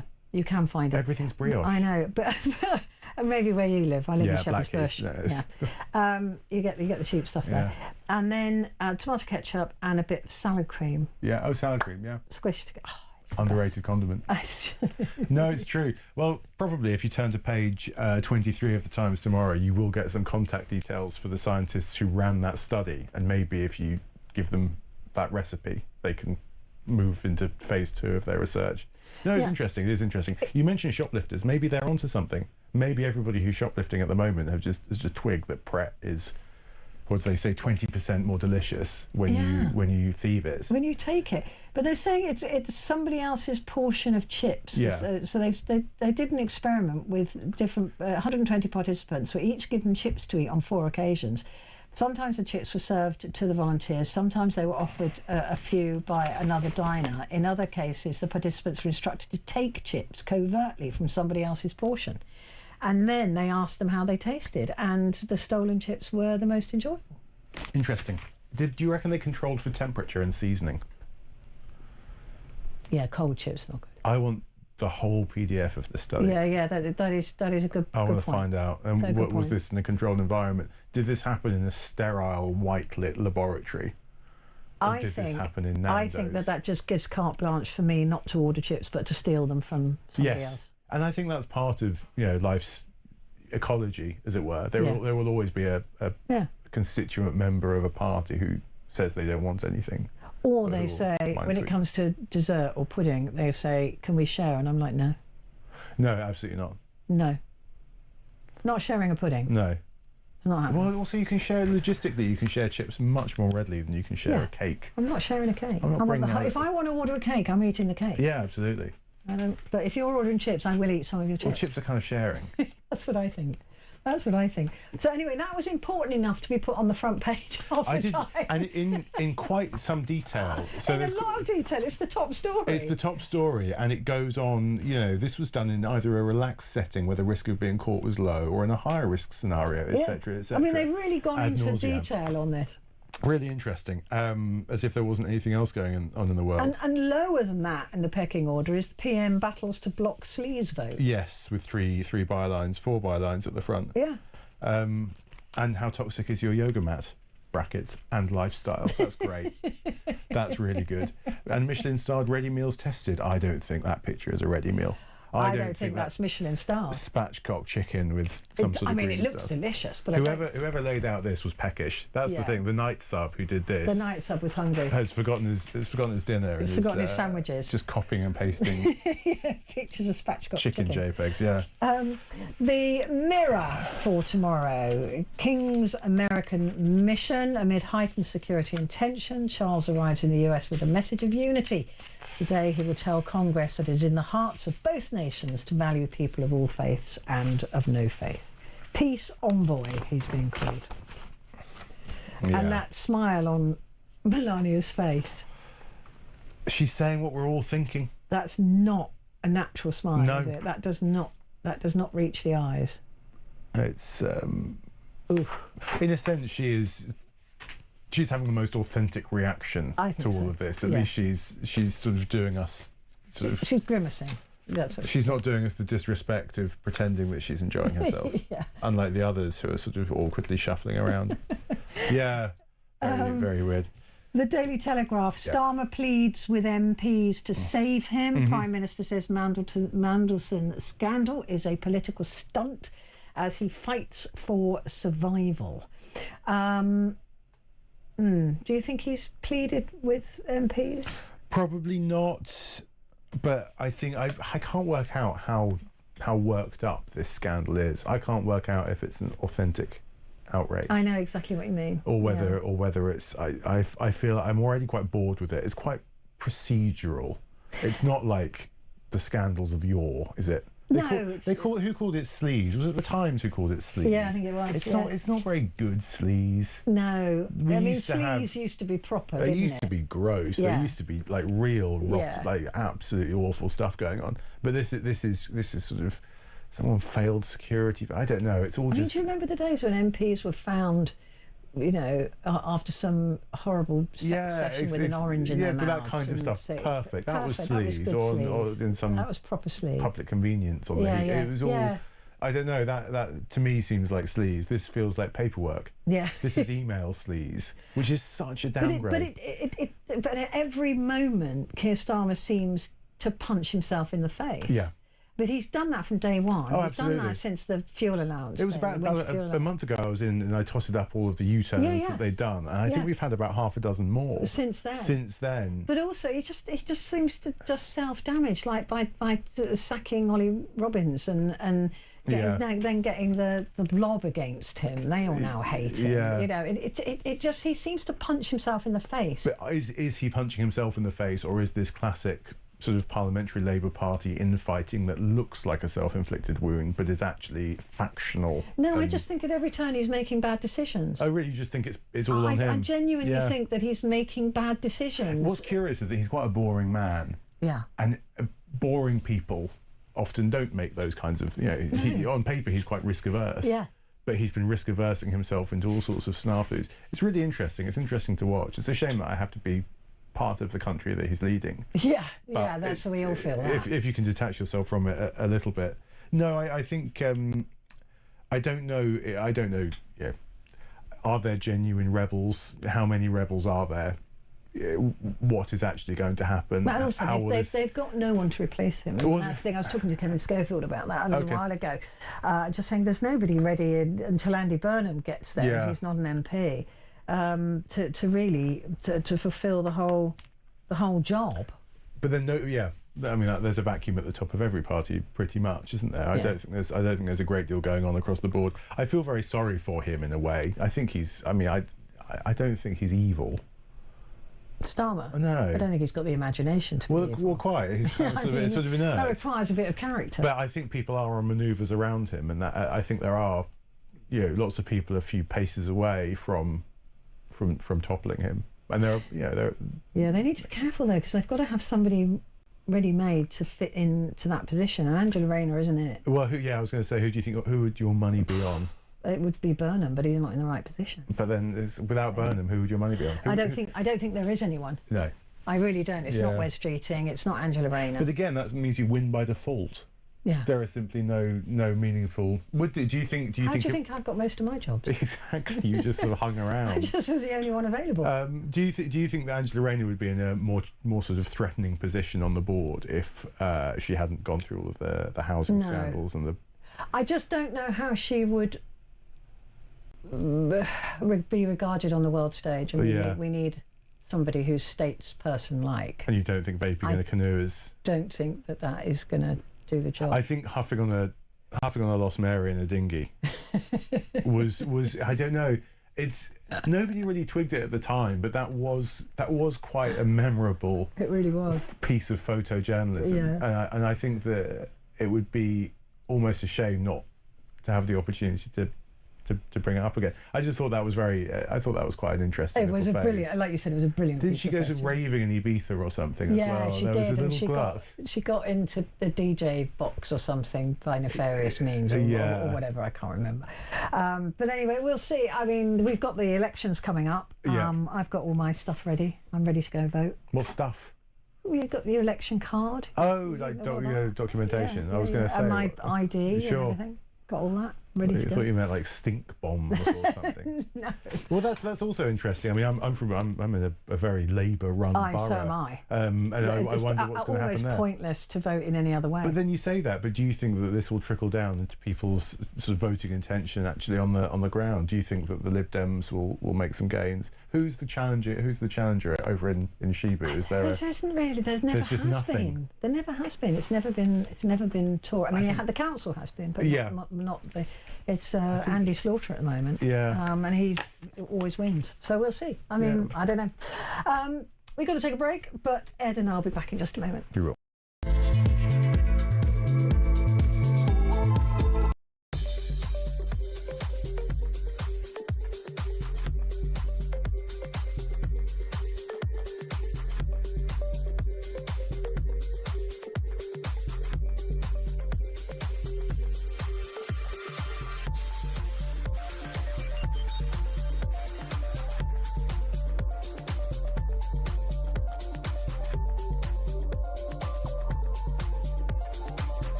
Across the UK, on DAB+, on YouTube, on your mobile, and on your side.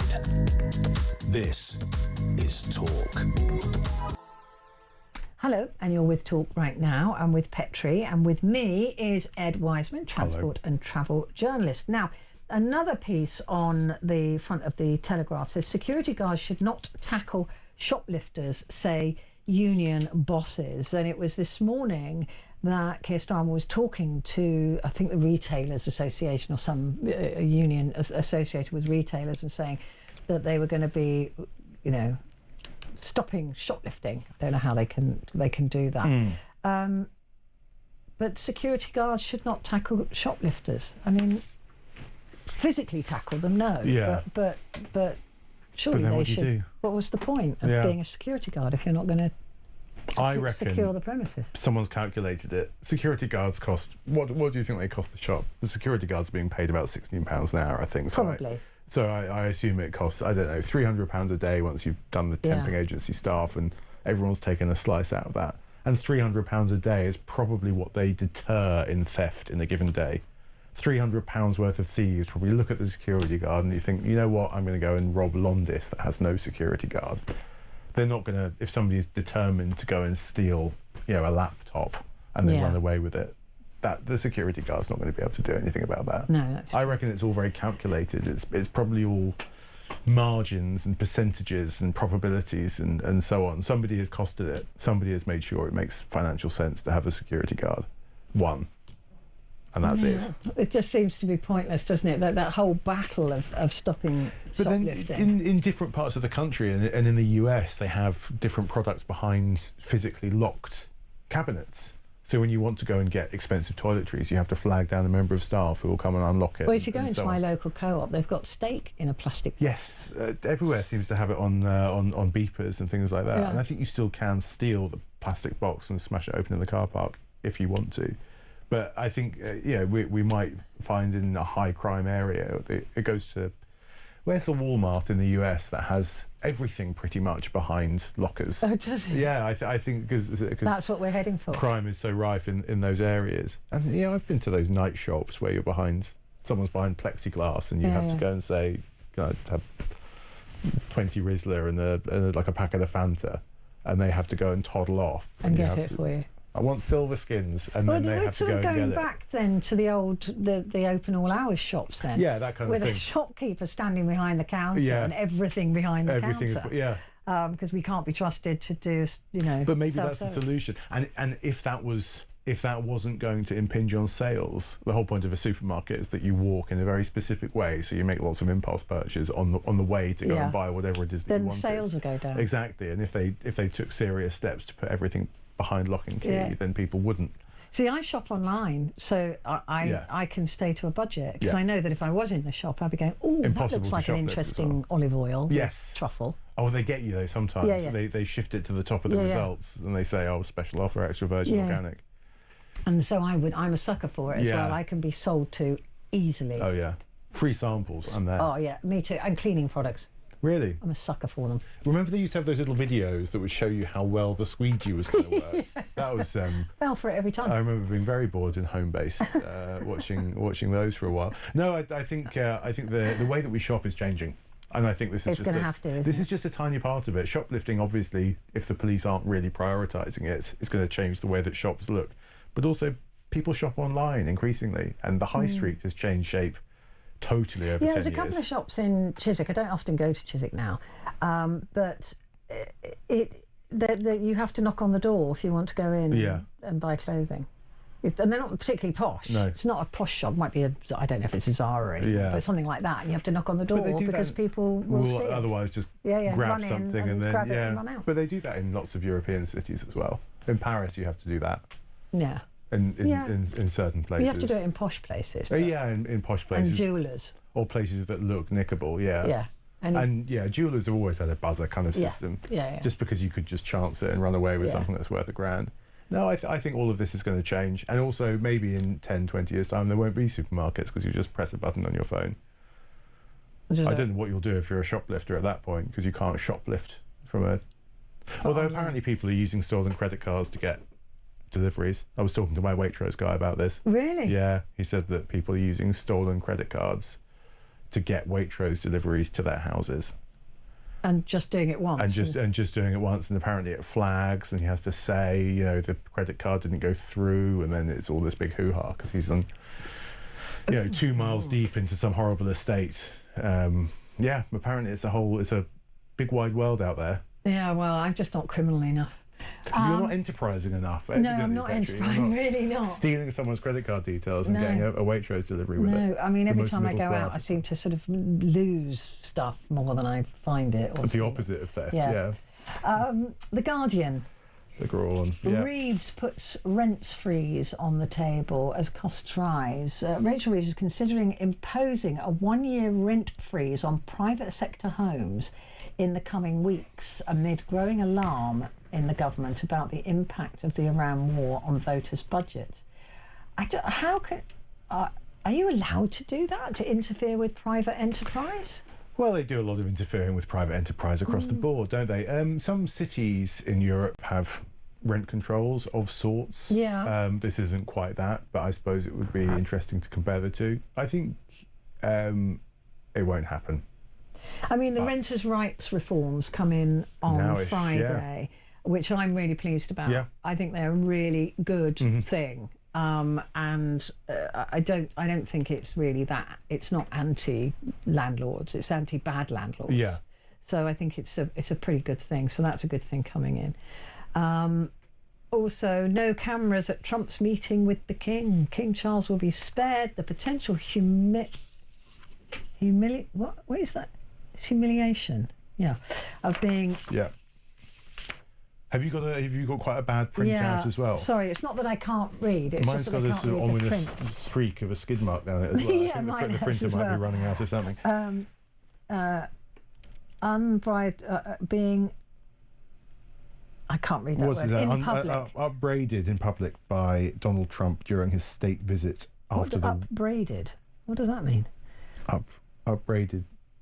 Agreed. That's a I've word, never isn't heard that word. Agreed to that any meeting between the two men should be held off camera. In other words, he won't be embarrassed by Donald Trump. Yes. In other words, publicly. I think they could have just used that word. Upbraided. We ever heard that word before? Not on the front of the Guardian. Nope. The Daily Star.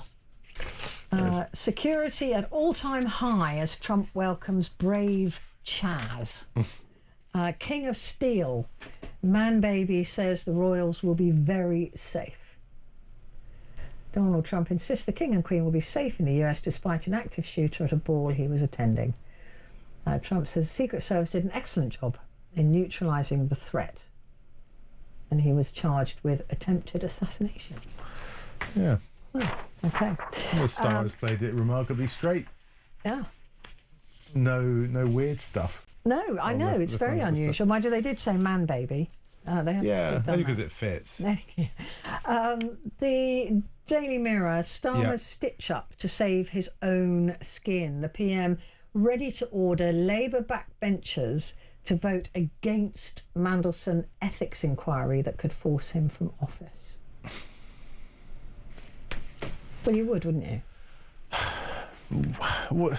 You can whip people into voting the way you want them to. Do you think it would? Do you think it would force him from office? I don't really believe that. No. I don't think. I think he's Teflon. Not Teflon. He's just going to stick there, isn't he? He's super glue. I think he's going to stick there, but also I don't think the inquiry would. I think it's too boring. It's too procedural. I think, we're sort of battling so many scandals simultaneously. Far worse things have happened. I think, with almost zero accountability. Yeah, that's true. And I think we're all pretending that we're pearl clutching a little bit about this particular incident, but there's a lot more real sleaze going on, and there are far more stories. Well, it depends if he lied. If he lied. If he lied to Parliament. If he lied to Parliament. But that isn't the only aspect of the inquiry, is it? Isn't. No. And if actually it's just a boring email thread who got CC'd really in. Yeah. I watched when I was off. I watched a bit of the inquiry going on, all the things. It was boring. Yeah. It really was. I think if the country doesn't care, it can't be a scandal. And obviously the Conservatives are trying to make it look as though the country is very invested. I agree. I think it's very sort of Westminster bubbly, isn't it? Absolutely. But the rest of the country not interested can't in it. afford The reason stuff. they want this PM gone is because he's not done what they wanted him to do. Yeah. And as you turned, it's got nothing to do with the Mandelson stuff. No, exactly. But it's not. They're having to make do with this as the only scandal going. Yeah. Because they either can't use any of the others, or this just seems to them to be the most important because they love it. But as you said, it's not really that big a deal. We've got to take a break, but Ed and I'll be back in just a moment.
across the UK, on DAB+, on YouTube, on your mobile, and on your side. This is Talk. Hello there, this is Talk, and it's Petrie here with you and with me, Ed Wiseman, transport and travel journalist. It's all very dull, the papers for tomorrow, isn't it, really? I mean, the Daily Express has got a different story. Keir Starmer's have been accused of spending billions on benefits instead of boosting defence, but this could have been written 2 weeks ago. It could have been written at any point over the past. I mean, it's a very strange page years. to pick. Yeah. Front page. I wonder what they had instead and had to quickly change. Yeah. Do you think this was just a quick, oh no, I do, because we didn't get that legal? This was talked about before I went on holiday for a week, and this feels to me like a very old and I just checked the date on it, and there's a picture of Trump and the King, so it is to. It definitely is. It definitely is. The latest figures reveal the government will take 13 years to deliver on its pledge to boost the reserve armed forces. Keir Starmer has been accused of putting funding for benefit claimants ahead of money for defence, but that, like I said, that's not a new story. No. That's not a new headline. Anyway. There have been lots of adverts for joining the reserves recently. Yeah. They obviously don't want me, but they think that they want me. I'm getting some emails. I can see you in a...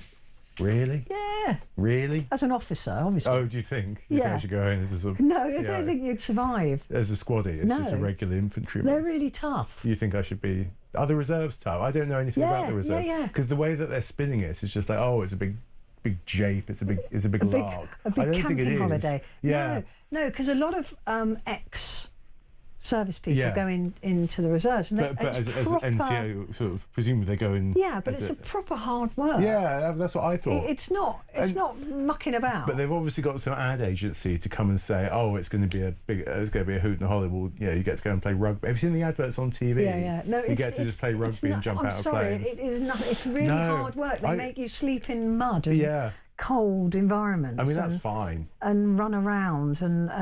I've got no problem with that. In fact, I think I'd find the awkward joshing that they have on those adverts even more unbearable than sort of trying to sleep in a basher. Oh, but gosh, no, it's... I don't know if you've been receiving the same targeted adverts as I have, but no, maybe on paper I'm exactly what they need, but in practice I'm a bit old. Far from it. They've probably looked at me and gone, she's... Well, once you start getting those ads, you'll know we really are in dire straits as a nation if they're thinking about recruiting you. The worst thing is that once you cross the age of 50, you get Saga ads. Oh, really? Yeah, straight away. I've been starting to get midlife health stuff, which is a bit. Oh, it's so embarrassing. A bit shocking, yeah. And just sort of safari holidays.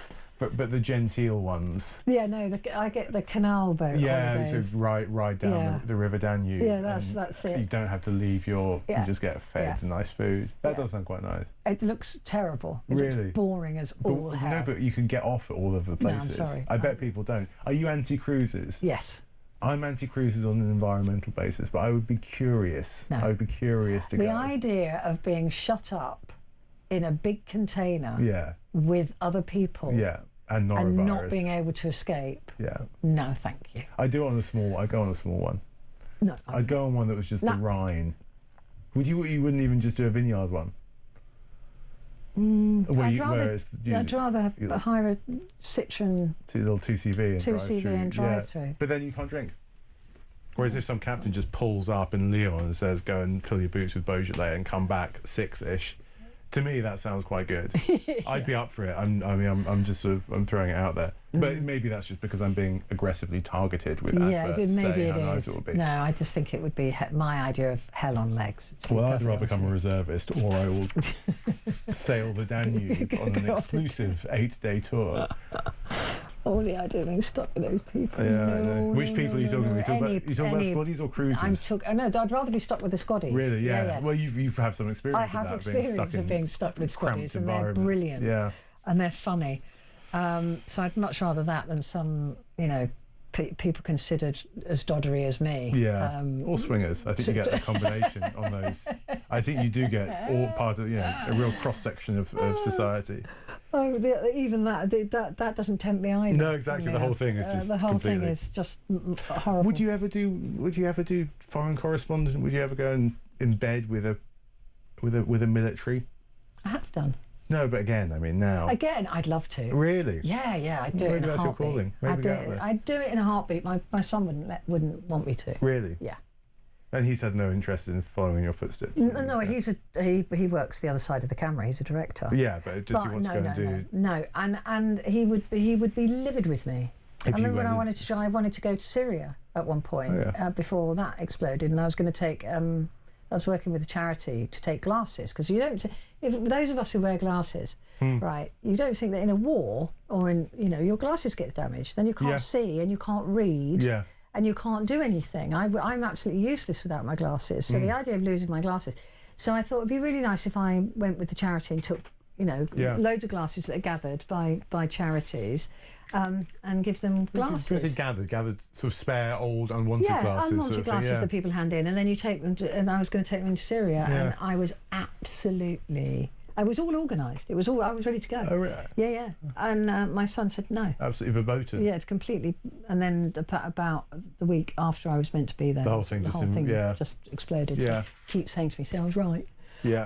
But yeah, no, I would love to, but I wouldn't get the opportunity now. I think again I'm too old. The iPaper, King's warning to America. Charles urges US President and Congress to stick with Europe. I don't think that's a warning. No, it's a funny way of putting it. Yeah. I mean, that's the other thing. It's more advice. We all know pretty much what they're going to say. You and I could probably have a good stab. Anybody listening could have a good stab at writing the speech that is going to be given by Prince Charles, by King Charles. I think we all know pretty much off by heart. Yeah. The press release that's going to emerge after all of these meetings. Nothing interesting is actually going to be said.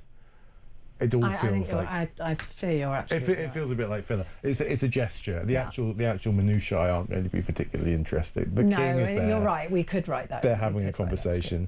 But I think sticking with Europe, that's an interesting aspect of it. To what extent is the King of Britain an envoy of Europe? Yeah. To what extent is he a representative? Well, I suppose he's going to try and calm it all down. Unlike the Iranian embassy. This is on the Metro. Iran embassy, they've put in chilling call for martyrs. Iran's UK embassy has called for Iranians here to become martyrs and sacrifice their life for the homeland amid its war with the US. A message it's posted on social media has called for compatriots in Britain to sign up and offer our bodies to be killed. All brave and distinguished children of Iran are invited to participate in consciously and register in this campaign, adding another golden page to the Book of Honours of the ancient land and demonstrating their hearts are bound to the dignity and greatness of their homeland. I presume they're asking for martyrs to return to Iran, not for martyrs to behave badly in Britain. You'd assume so, but it's quite ambiguous, isn't it? It's also quite just full on. Yeah, there's no hiding from that sentiment, is there? No, it's weird. To offer your bodies to be killed. There's a lot of we're very lucky in this country. I found myself thinking this a lot, that we don't have so much theology woven in. Yeah. I'd rather have a boring press release than that. I agree. I absolutely agree. I mean, that is really chilling, actually. Really properly use that word. And finally, the FT, Russia's war memorial for North Koreans. Those are the North Koreans that obviously went and joined. 2,000 North Koreans are estimated to have died in the fighting over the last 2 years. Pyongyang has dispatched tens of thousands of troops to Russia's Kursk border region.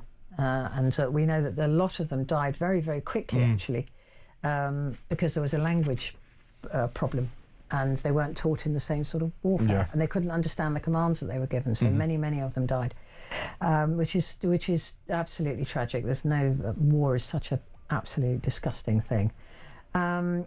And Adidas speeds past Nike to marathon podium with 97-gram super shoes. These are the super shoes that won the... Yeah. That's a fascinating aspect of sports, actually. These little quiet technological developments that underscore them. Yeah. And every year, once a year, people get interested in trainers. Yeah, and people, it's like Wimbledon going and buying a tennis racket, isn't it? Yeah, exactly. Having a little knockabout in the garden. Yeah, not going to happen. Ed Wiseman, thank you. Thank you for having me. Very much indeed. We'll see you very, very soon. Very shortly. Right, coming up, it's just you and me. So give me a call.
Across the UK, on DAB+, on YouTube, on your mobile, and on your side. This is Talk.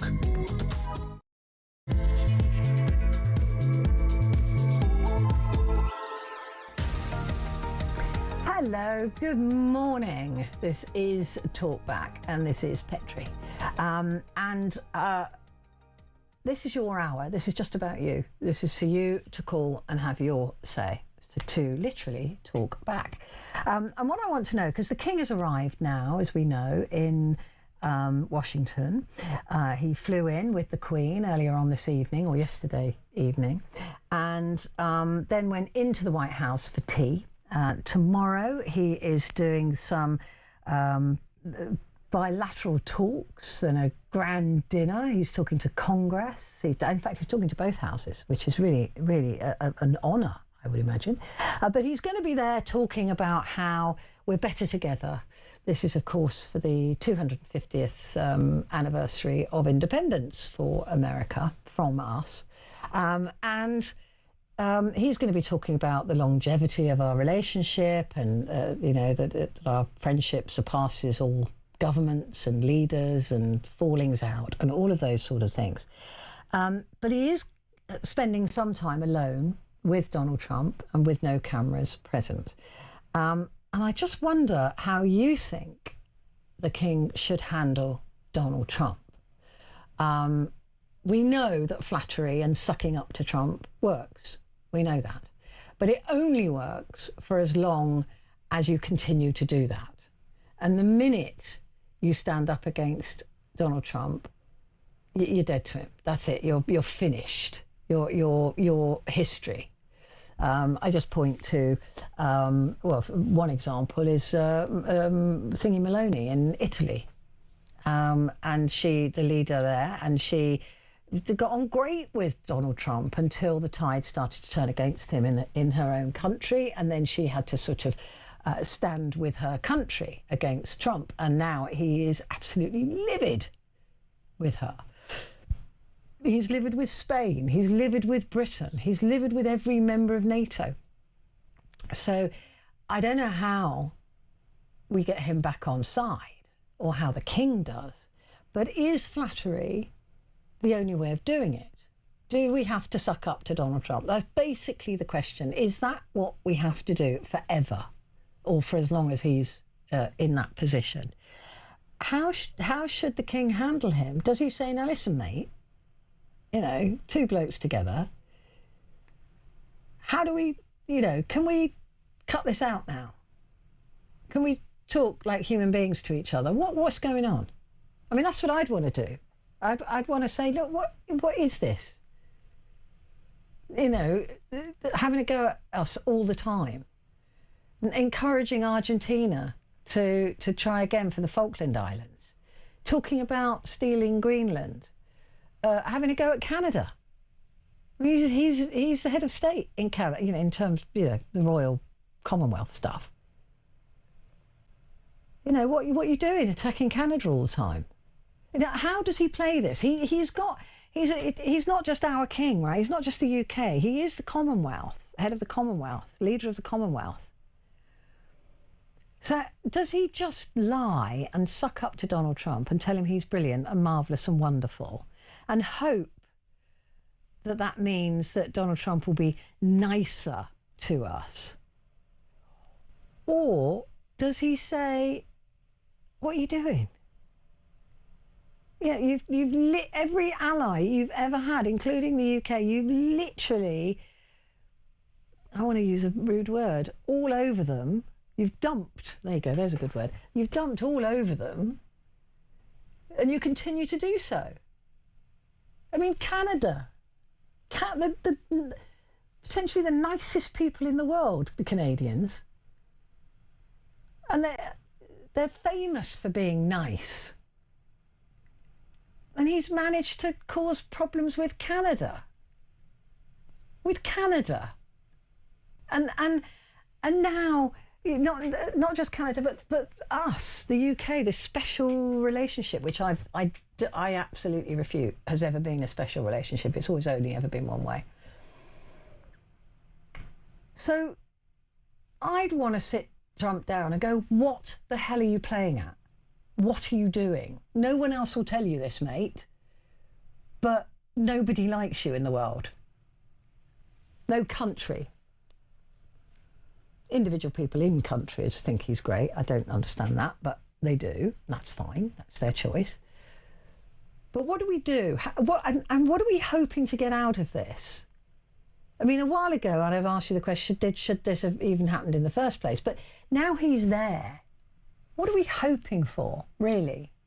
What do you think we can get out of this visit? I'm absolutely perplexed by this. Give me a call. 0344 499 1000. Calls are charged at the national rate, but we do call you back. And you can text the word talk and your message to 87222. So, how should King Charles handle Trump? What should he be asking for? And how would you handle him? What would you do? I've told you what I'd do. I would have to stand up to him and say, what are you doing?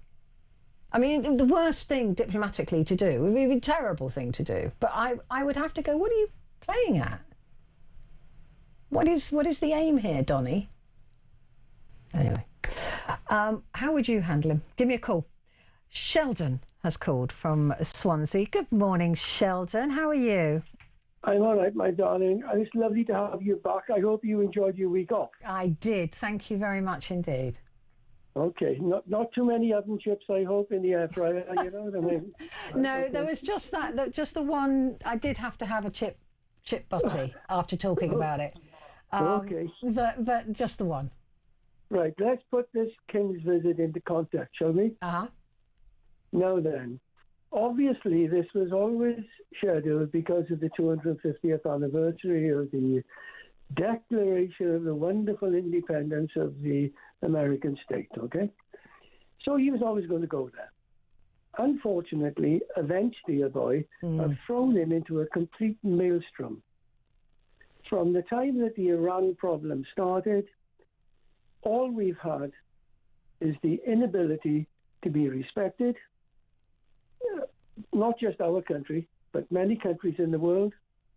We've had absolutely lunatic statements from people like Pete Hosken and the rest of his cohorts.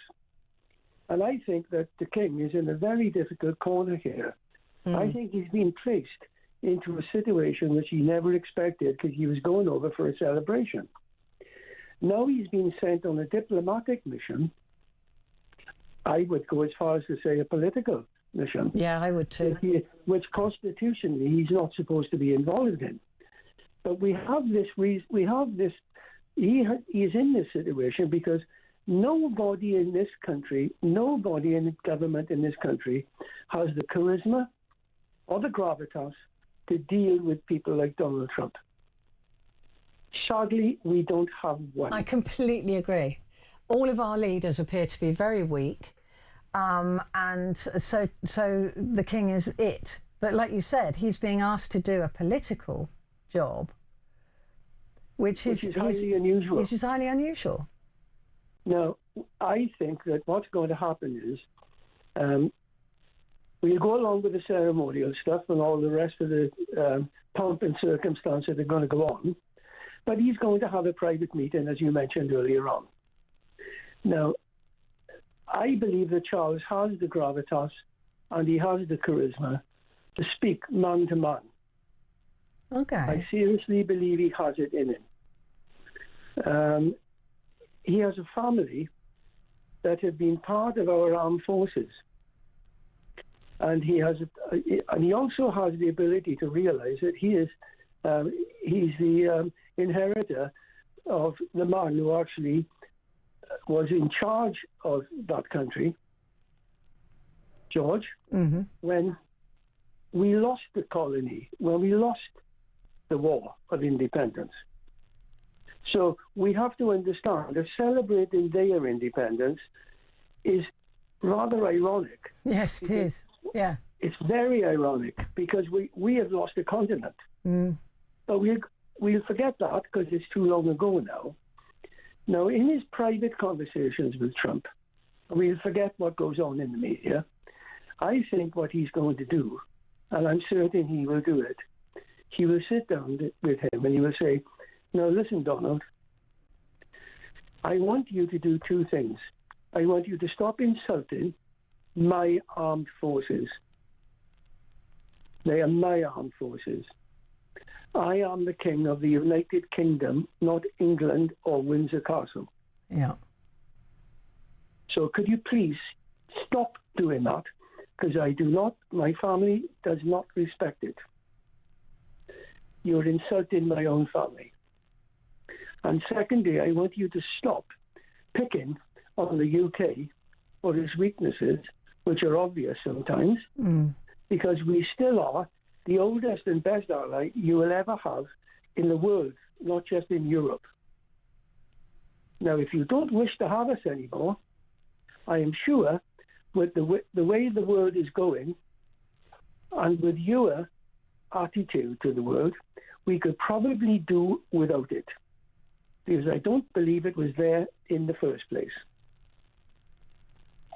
Now, take that and suck on that, Donald.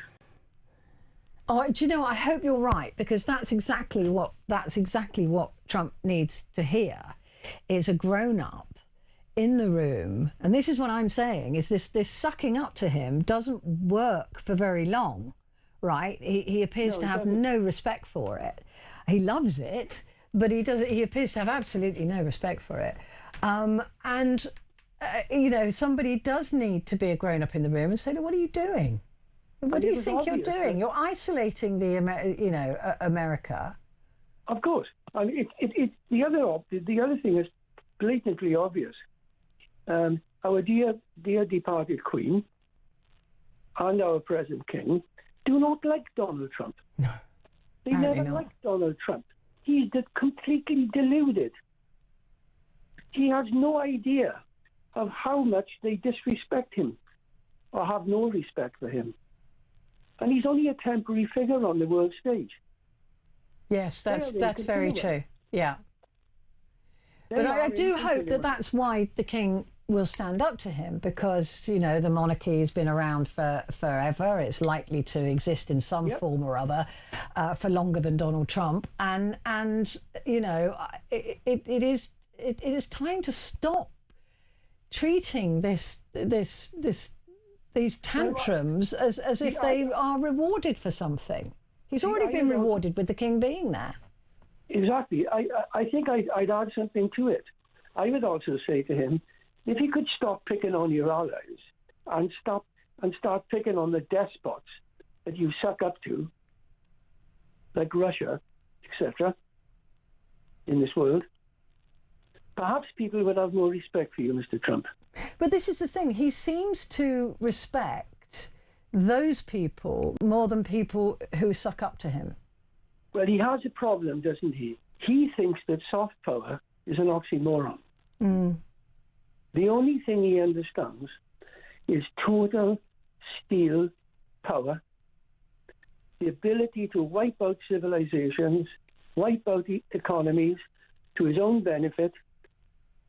It's transactional, exactly the same as you would do if you were building an empire in business.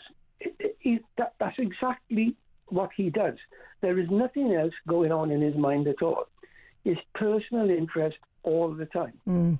It does. It certainly appears to be that way when you see how much the Trump family have been enriched in 1 year of the presidency. They've made billions. I think it's about $6 to $9 billion. I think they've manipulated the oil prices. Mm. There's certainly suggestions that there has been some insider trading being done with oil, just big trades happening before an announcement is made. And he knows something for definite, because you buy at the bottom and you sell at the top. He knows all about that. It's very simple. So, Charles, do you think that King Charles has just been thrown into this pit of vipers? I think that our government has been so weak that they couldn't possibly have done anything else but allow him to become our diplomat for a moment, because there was nobody. And this reminds me of something else. This is why our Prime Minister thought Mandelson could do that job. But he forgot the fact that they're all tied up in another scandal which Trump doesn't want to talk about. Yeah. And do you know what? I think I'm going to say it out loud. I think it's partly because of that relationship that he was chosen in the first place. I can't see any other reason. There was no other reason, Petrie. It's impossible to find another one. Yeah. But my worries are the King could come home with Donald Trump placated and slightly humiliated by the King. I don't mean humiliated in the worst sense, but told off and cooled down.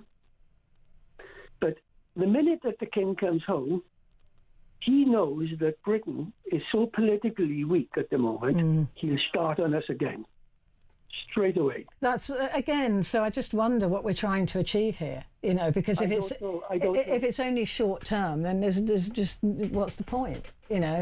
Just wait until he's gone and start again. The only thing we're ever going to achieve in this country at the moment is to have a strong, intelligent, politically motivated government who know what their agenda is. And we don't have one. We don't. We absolutely don't. Sheldon, every time you talk so much sense. Give my love to your lovely, won't you? Yes, Faye's in bed. She's just about to go tucked up. Oh, bless her. Thank you so much. Well, give her a cuddle from me, won't you? Send her lots of love. Sheldon, thank you very much indeed. Should I take a break here? Yes, I'll take a break and then I'll come back and we're speaking to Ron in Tyne and Wear.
Across the UK, on DAB+, on YouTube, on your mobile, and on your side. This is Talk. Hello, good morning. It's Talk and it's Petrie and it's Talk Back. So it's time for you to do exactly that. And I'm talking about, or we're talking, I should say, about the King's visit to Washington at the moment, to the United States of America, one of our oldest allies. The King is there to celebrate the American independence from us 250 years ago, which is an odd thing for us to celebrate, as Sheldon was saying. But nonetheless, that's what's happening. We're going, good on you. You managed to beat us. And they are there to do that, to honour the American independence. But he's there with Donald Trump, and he's there, the King, at the request of the government. So the government call up King Charles and say, look, we need you to go to US. We need you to go and do it. And the King goes, yes, all right, I have to do it. That's my job.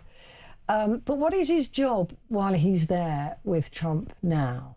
What is he going to say to Trump? What should he say to Donald Trump? And how should he handle him? I think it's really difficult to imagine him standing up to Trump, but I hope he does. It just has a quiet word in his ear. But what is this for? What are we hoping for? Because it is a case of as soon as our back's turned or as soon as somebody else enters the room, Donald Trump will change his mind again. So I don't know. I'm kind of struggling to see what the point is of all of this. Kaz says, you know how I'd handle him, and the second word is off. Yeah, that's why you're not a diplomat, Kaz, just like me. We wouldn't survive. We wouldn't get in the room, would we? But anyway, give me a call. I'd love to hear from you. How would you handle Donald Trump on this occasion, given what he said about us, what he said about our armed forces, what he said about everything, and the threats and all of that? He's threatening again with extra tariffs because we're daring to tax the US tech companies for being over here and making stacks of money here. It's 2% we're taxing them. But he's livid about that and wants to punish us further. We will be punished if we continue to do that. So give me a call, 0344 499 1000. I don't know about you, I'm sick and tired of all the threats coming from Trump. I really am. He just bore off already. Anyway, Ron is in Tyne and Wear. A very good morning to you, Ron. Hello, Petrie. Thank you for having me. I love it. Petrie. I've spoken to you once before. Sorry, I beg your pardon. I've spoken to you once before, actually. I watched you first a year ago, and I can't understand how you don't have a morning show. You're brilliant. Oh, anyway, bless you, thank you. Two comments. On the King's visit, I met the King when he was a prince. I was in the army at the time. Mm-hmm. And I found him very weak, insipid. He reminds me of his brother Edward. He's doing the Marine course. Now, Edward had two ex-SAS guys guiding him through, and he still couldn't complete the course. Yeah. I think the King's got some nice charms, but I don't think he has the strength to handle Trump. Now, other than that, the fact that he's married to Diana, having an affair with Camilla, I find that very difficult. Yeah, and that must be difficult in America, actually, because I was talking earlier to an American DJ who was saying that he does a phone in as well, but he was saying that because of the whole Diana thing, Charles isn't as popular in America, and it must be quite difficult. We're used to Camilla now, right? But the Americans probably aren't. Yeah, the other aspect is that Trump is such a brusque sort of guy. It's terrible. Now, you talk about money. Now, the Bush family, the father went to Iraq, then the son, and they both made hundreds of millions of dollars instantly because they had the shares in the 10th biggest armoured company in America, the armoured vehicles that sections dash out of. And they make money instantly. Now, the fact that in Iraq and Afghanistan, there was pre-consultation. This time, he went into Iran, then he expected us to join them without any pre-warning. Yeah, nothing at all. No articles triggered, no conversations had, no permissions asked, and then nothing. He abuses us because we haven't joined him. Now, the fact that we've got a weakened Army, Navy, Air Force, it didn't come into it. Just expect us to be there because you always do.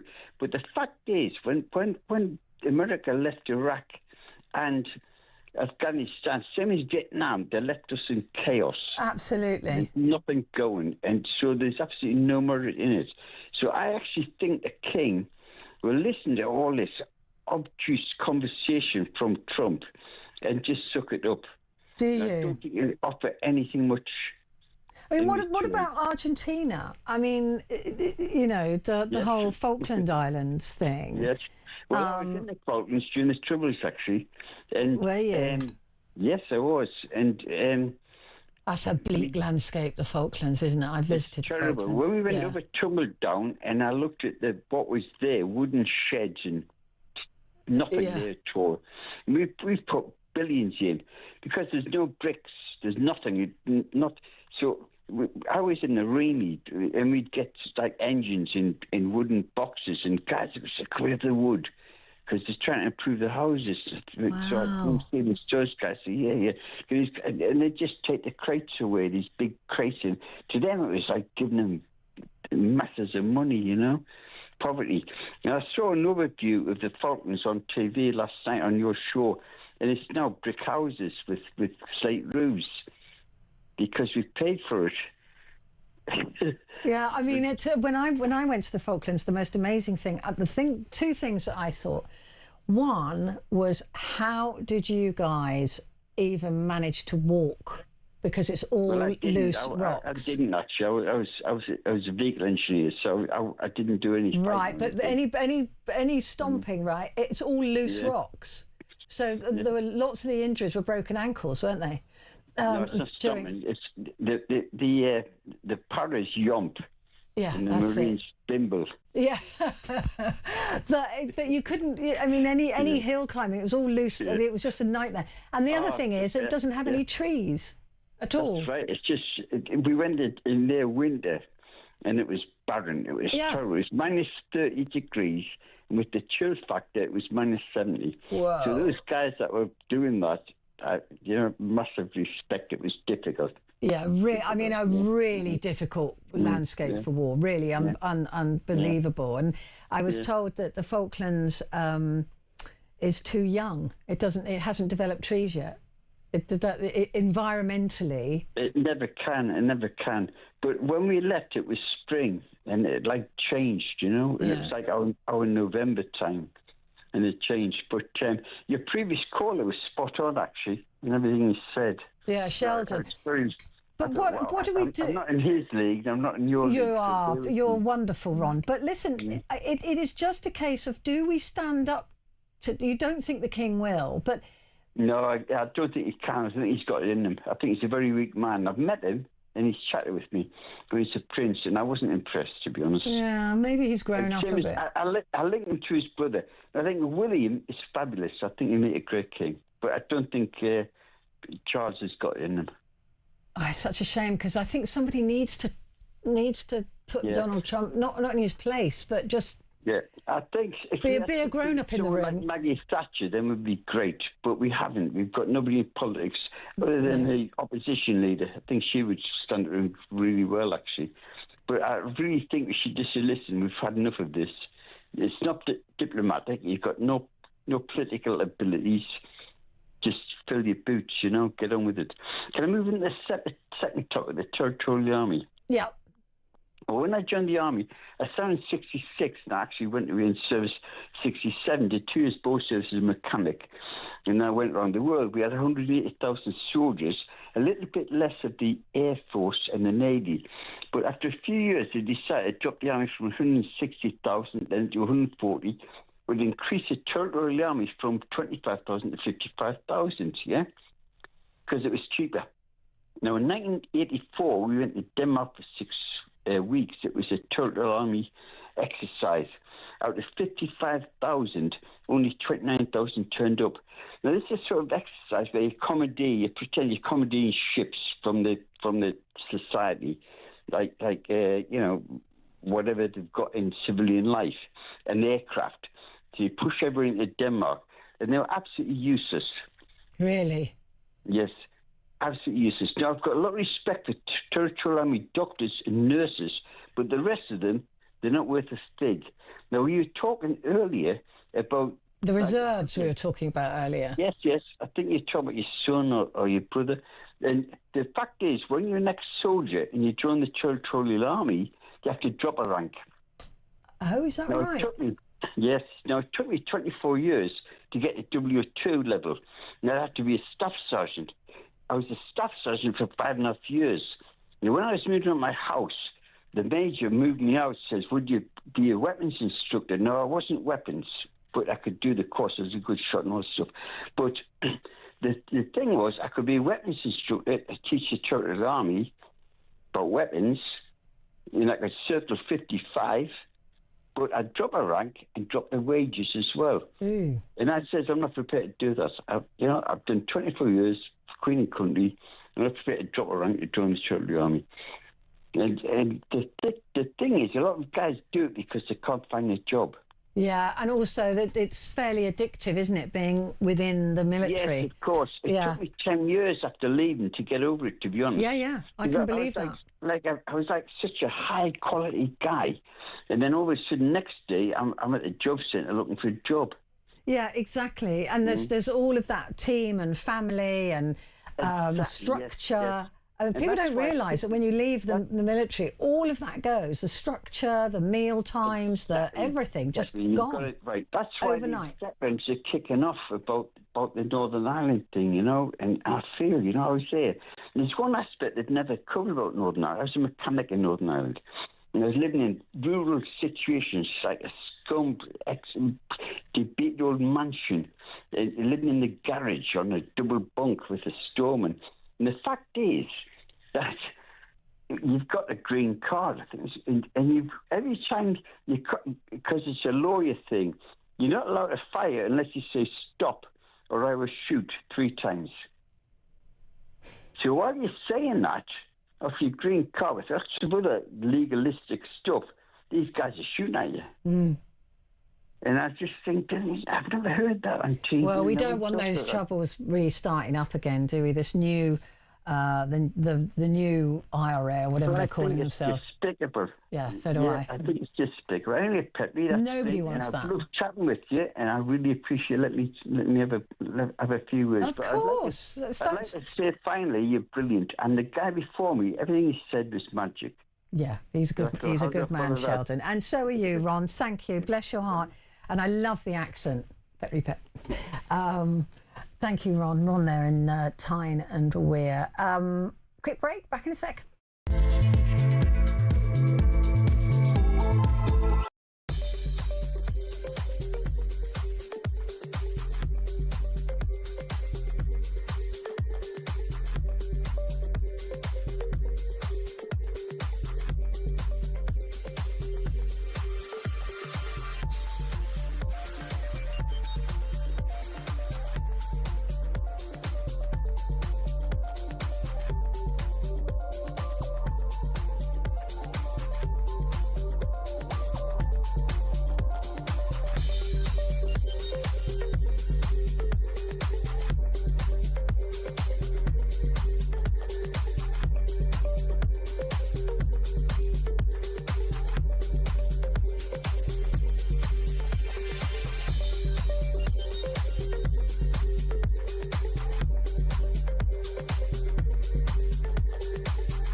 Across the UK, on DAB+, on YouTube, on your mobile, and on your side. This is Talk. Hello, good morning. This is Talk, and it's Petrie here with you until 1 o'clock. And we are talking about the King's visit to America and spending time with Donald Trump. And I'm just wondering how you think he should handle Donald Trump. It was really interesting what Ron was saying, and he met the King when he was a prince. And he said he doesn't think he's strong enough. He's quite weak. He wasn't strong enough to stand up to Trump in the way that I would want him to stand up to Trump, and the way that Sheldon would want him to stand up to Trump. Not in an aggressive way or a nasty way, but just to say, "Oi, what are you doing? What are we doing here, Donald? You know, why are you behaving like this?"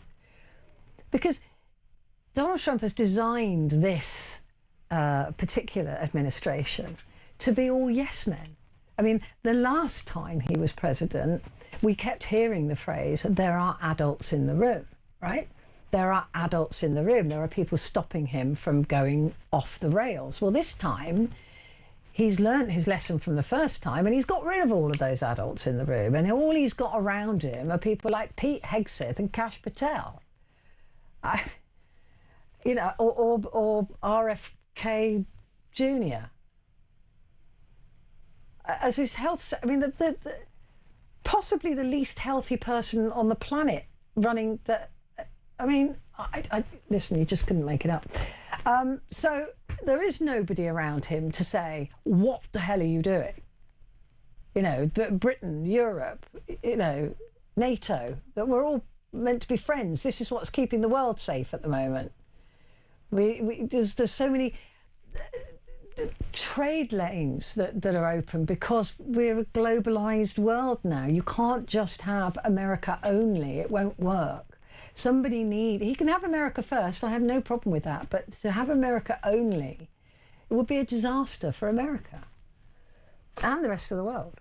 So stop hacking off your allies and just be a president, be a politician. But is he going to talk like that to Donald Trump? Should he, or should he just suck it up, play the game, be the nice guy, tell Donald Trump he's the best president that ever breathed, and that he should be carved into Mount Rushmore, which apparently they're planning, the Republicans. They're putting it to the House to have Donald Trump's face added to Mount Rushmore. Andrew in Salisbury says the King just needs to bring his A game, just be the quintessential Englishman and be the head of state. Trump's instincts are second to none, and sucking up to him or standing up to him doesn't work as a tactic. The King should act like the King of England and nothing else. But sucking up to him does work. It palpably works. We've seen it work. That's the whole plan for the whole world, was to suck up to him. And it works for a while. Gary says that King Charles should handle Trump with a dignified warmth, historical emphasis and strict neutrality, and obligatory rubber gloves to avoid the orange spray tan transfer. The relationship's foundations, intelligence and military interoperability are deeper than any single rift, but both sides will need ongoing, realistic diplomacy beyond the pageantry. That's from Gary in Glasgow. Wise words, Gary. Let's go to Pat now, who's here in London. Hello, Pat. Good morning. Oh, good morning, Petrie. Well, you will never know the full conversations that he'll have with President Trump, because you probably get a smidgen of what they talked about, but you won't really get a feel for the ping pong, as it were, back and forth across the court or the table of how it went. You know, you understand what I'm saying? No, I completely understand it. There's no cameras there. It's just the two of them apparently meeting. So we will never know. But I would like to think that the king would stand up to him a bit, wouldn't you? Well, yeah. I mean, not being funny, I mean, it's a good thing he's doing something worthwhile for a change. Well, it is. Yeah. Well, I mean that's his job, isn't it? It's to do the soft power thing. He's already had to host Donald Trump twice. I mean, other than that, what is he good for? Yeah. Other than going out and doing that, which is a good thing, what the heck is he good for? Well, they go out and open. No disrespect to Charles, but it's a good thing that he's going out and doing a bit of diplomacy. Mm. You know, but having said that, what I said to the man who took the phone call, the thing is, what Donald Trump, it's because Europe as a military sort of family, you know, Spain, Italy, us, Germany, France, all of our military combined isn't the size of America. No. Right? They've got better ships, better aircraft, more of them. But that was a political decision, wasn't it, by America? America decided that they were going to spend money on their military. Well, they've always done it. Yeah, but we decided that we would spend it on universal health care, on universal education, welfare, things like that America doesn't have. That was a decision that was made. It's a political decision. The thing is, Petrie, that America, like World War I, World War II, Korea, Vietnam, they never had their cities bombed. No, never. They never had. Apart from Pearl Harbor, that was the only time. Oh, yeah. It was a naval base, basically. Yeah. And it turned out the Japanese, that was the biggest mistake Japan ever made. Yeah. Because what they'd done, the Navy back up inside, well, the carriers were out at sea. They had their Navy back up inside, maybe a year. And they just went out. That was it after Pearl Harbor, and then after Midway and Leyte Gulf, that was the lot. They destroyed the Japanese Navy and the Air Force. Mm. And the thing is that their industrial might, it's like Yamamoto said, I thought all Japan done was awake a sleeping giant, you know, with their industrial might, you know what I mean? Yep, absolutely. And basically that was it. They bargained on them carriers being in port, and they weren't. And that was it. But the point is, Europe has scaled back after, like, the late 80s. Europe scaled back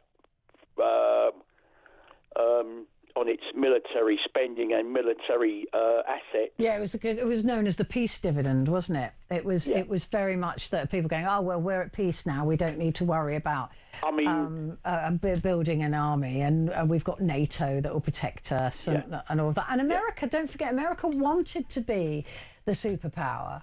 It positioned itself and said, look, don't you worry about it. We've got you, right? And that encouraged the rest of the world to de-arm, if you like. You see, the thing is that with basically, I've looked at it, and Donald Trump is a wind-up merchant. He'll wind you up.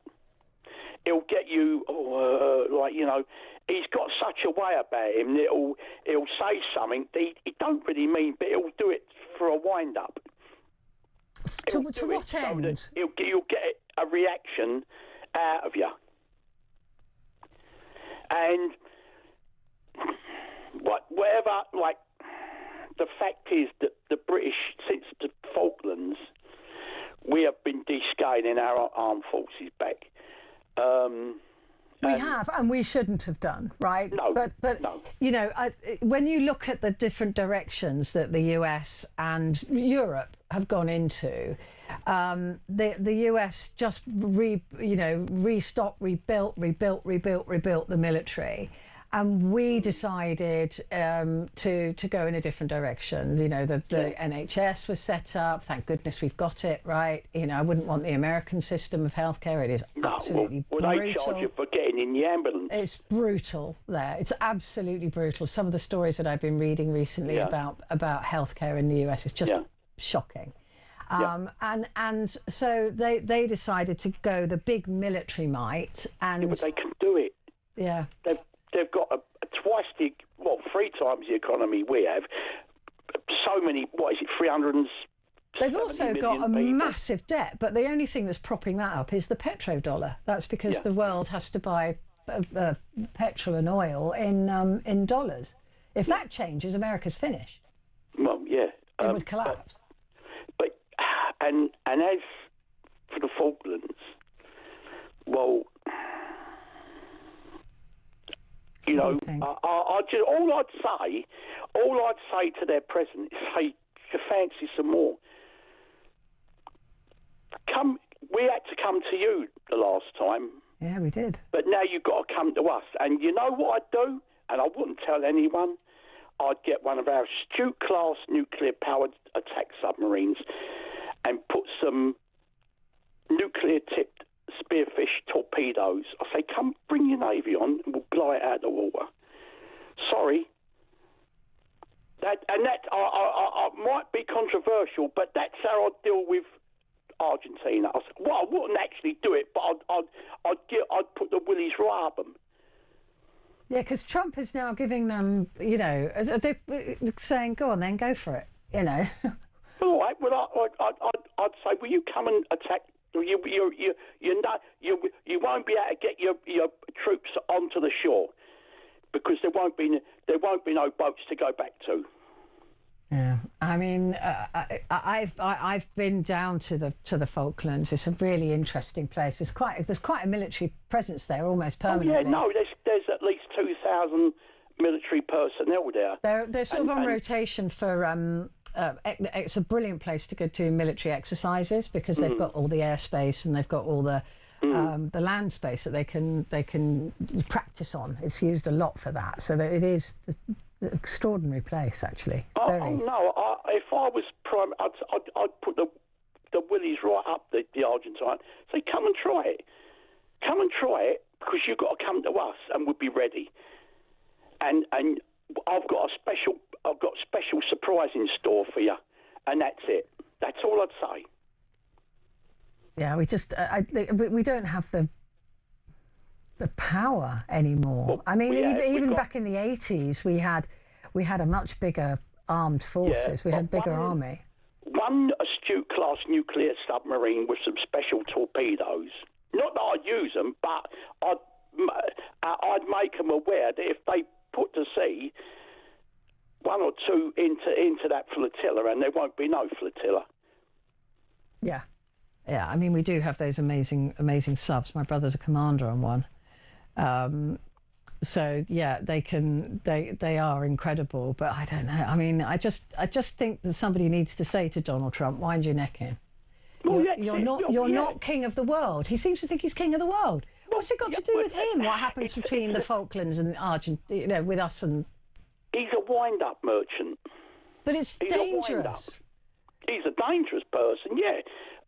But the only thing is, he won't go near Putin because he knows that Putin will give him a go. Yeah. Putin's got a navy. But isn't that typical of a bully? Yeah, well, and I say President Xi, I'll tell you what. He won't take on Xi. No.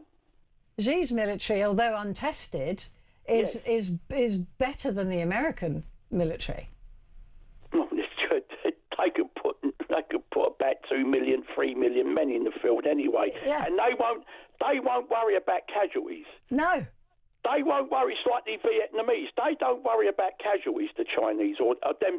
No disrespect, but them peoples don't really worry about casualties. No, well, they're seen as heroes and martyrs rather than family members and loved ones by the state. I'm not talking about the individuals. Yeah, but the state owns them. Yeah, exactly. So yeah, I mean, this is the whole thing that he only picks on people that he thinks are smaller than him, are weaker than him. Well, that's it. And that is a bully to me. Yeah. That's not a leader. That's not the leader of the free world. Hopefully, Charles can use a good bit of diplomacy, and who knows, walk away from there with a result. Yeah, I don't hold out much hope. No, you don't hold out, but, you've got to trust to... Yeah, I mean, look, I think that Charles will do whatever can be done, right? I'm not a royalist, but I do accept the power of the soft power. I do believe that is a thing.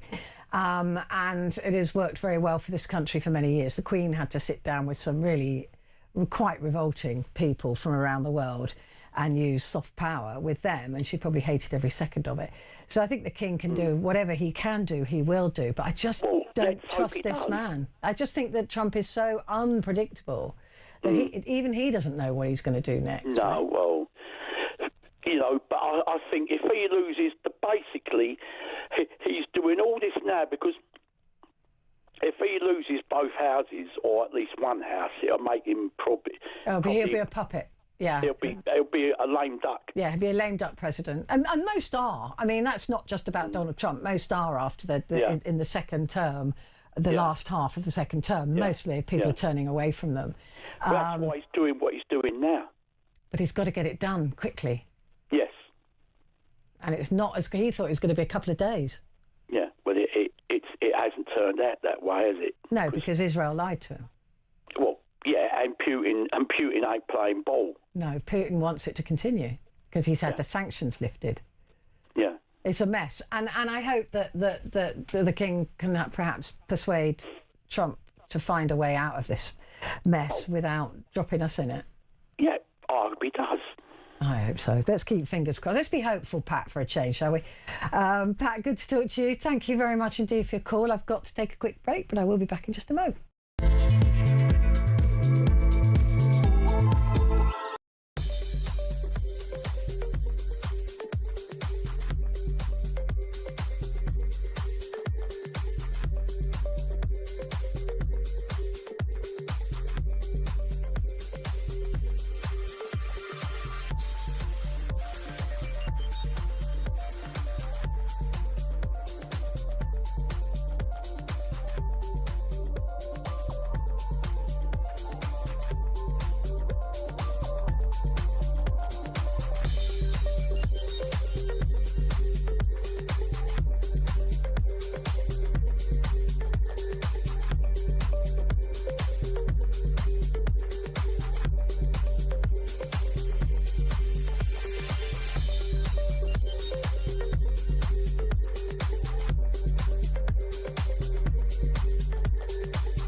across the UK.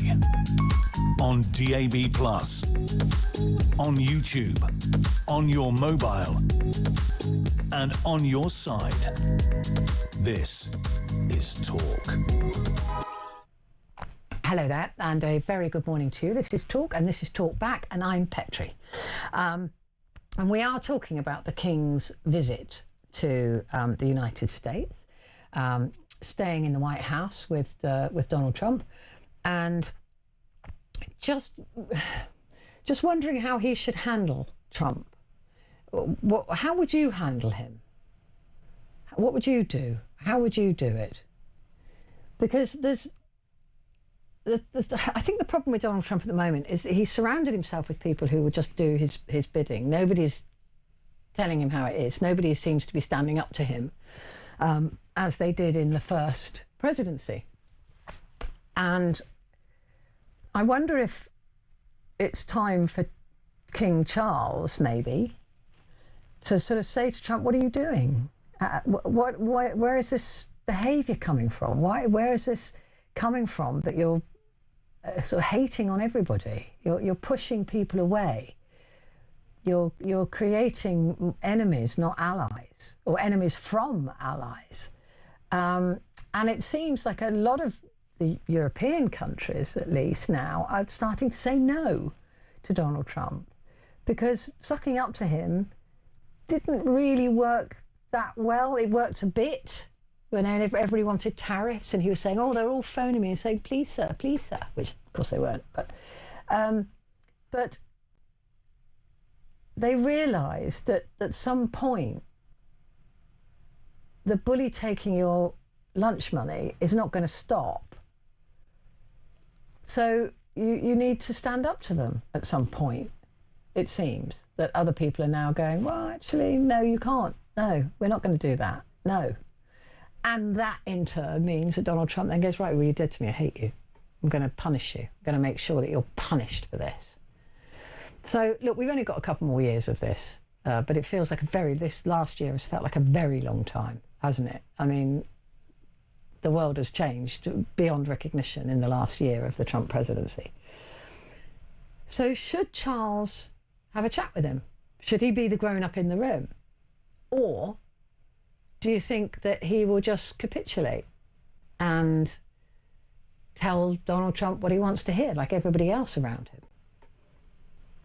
I mean, a lot of what is said, we will never know, because it is behind closed doors. Charles will do his speech to both houses of Congress, and it will be what we could expect it to be. Blah, blah, blah, long history, 250 years, blah, blah, blah. We know roughly what's going to be said. I don't think there's going to be any surprises in there. He'll throw in a few jokes. He'll talk about our wonderful relationship, our special relationship. And that's it. What will we get from this? What should he do? Khalid is in Leicester. Good morning, Khalid. How are you? Hi, Petrie. You okay? Yeah, I'm good, thank you. What do you think? Well, I think, in the sense that what I want Charles to say, that I want him to be straightforward and factual. What America and Israel have done over in Gaza and in the West Bank, and continue to do so, and what they're doing in Iran, and what they've done with Venezuela, etc., etc. You know, they've attacked 6 countries in 2005, or 2025, should I say? All right, and Iran hasn't attacked any countries. So the problem we have is that we cannot be complicit. Charles should tell him we are no longer complicit in these actions. We are no longer going to allow our bases to be utilized for the attacking of innocents and killing of innocents, ethnic cleansing of innocents, illegal detention of innocents without charge. All these things, you know, we will not be party to this mass madness that is taking place, and you know, and on the false pretense of defending a country. We are, you know, so this is absolutely unacceptable. And we will not be part of this. In fact, we should be cutting ties with America. The point is, you know, you might say, well, we need them. We don't need them. What we need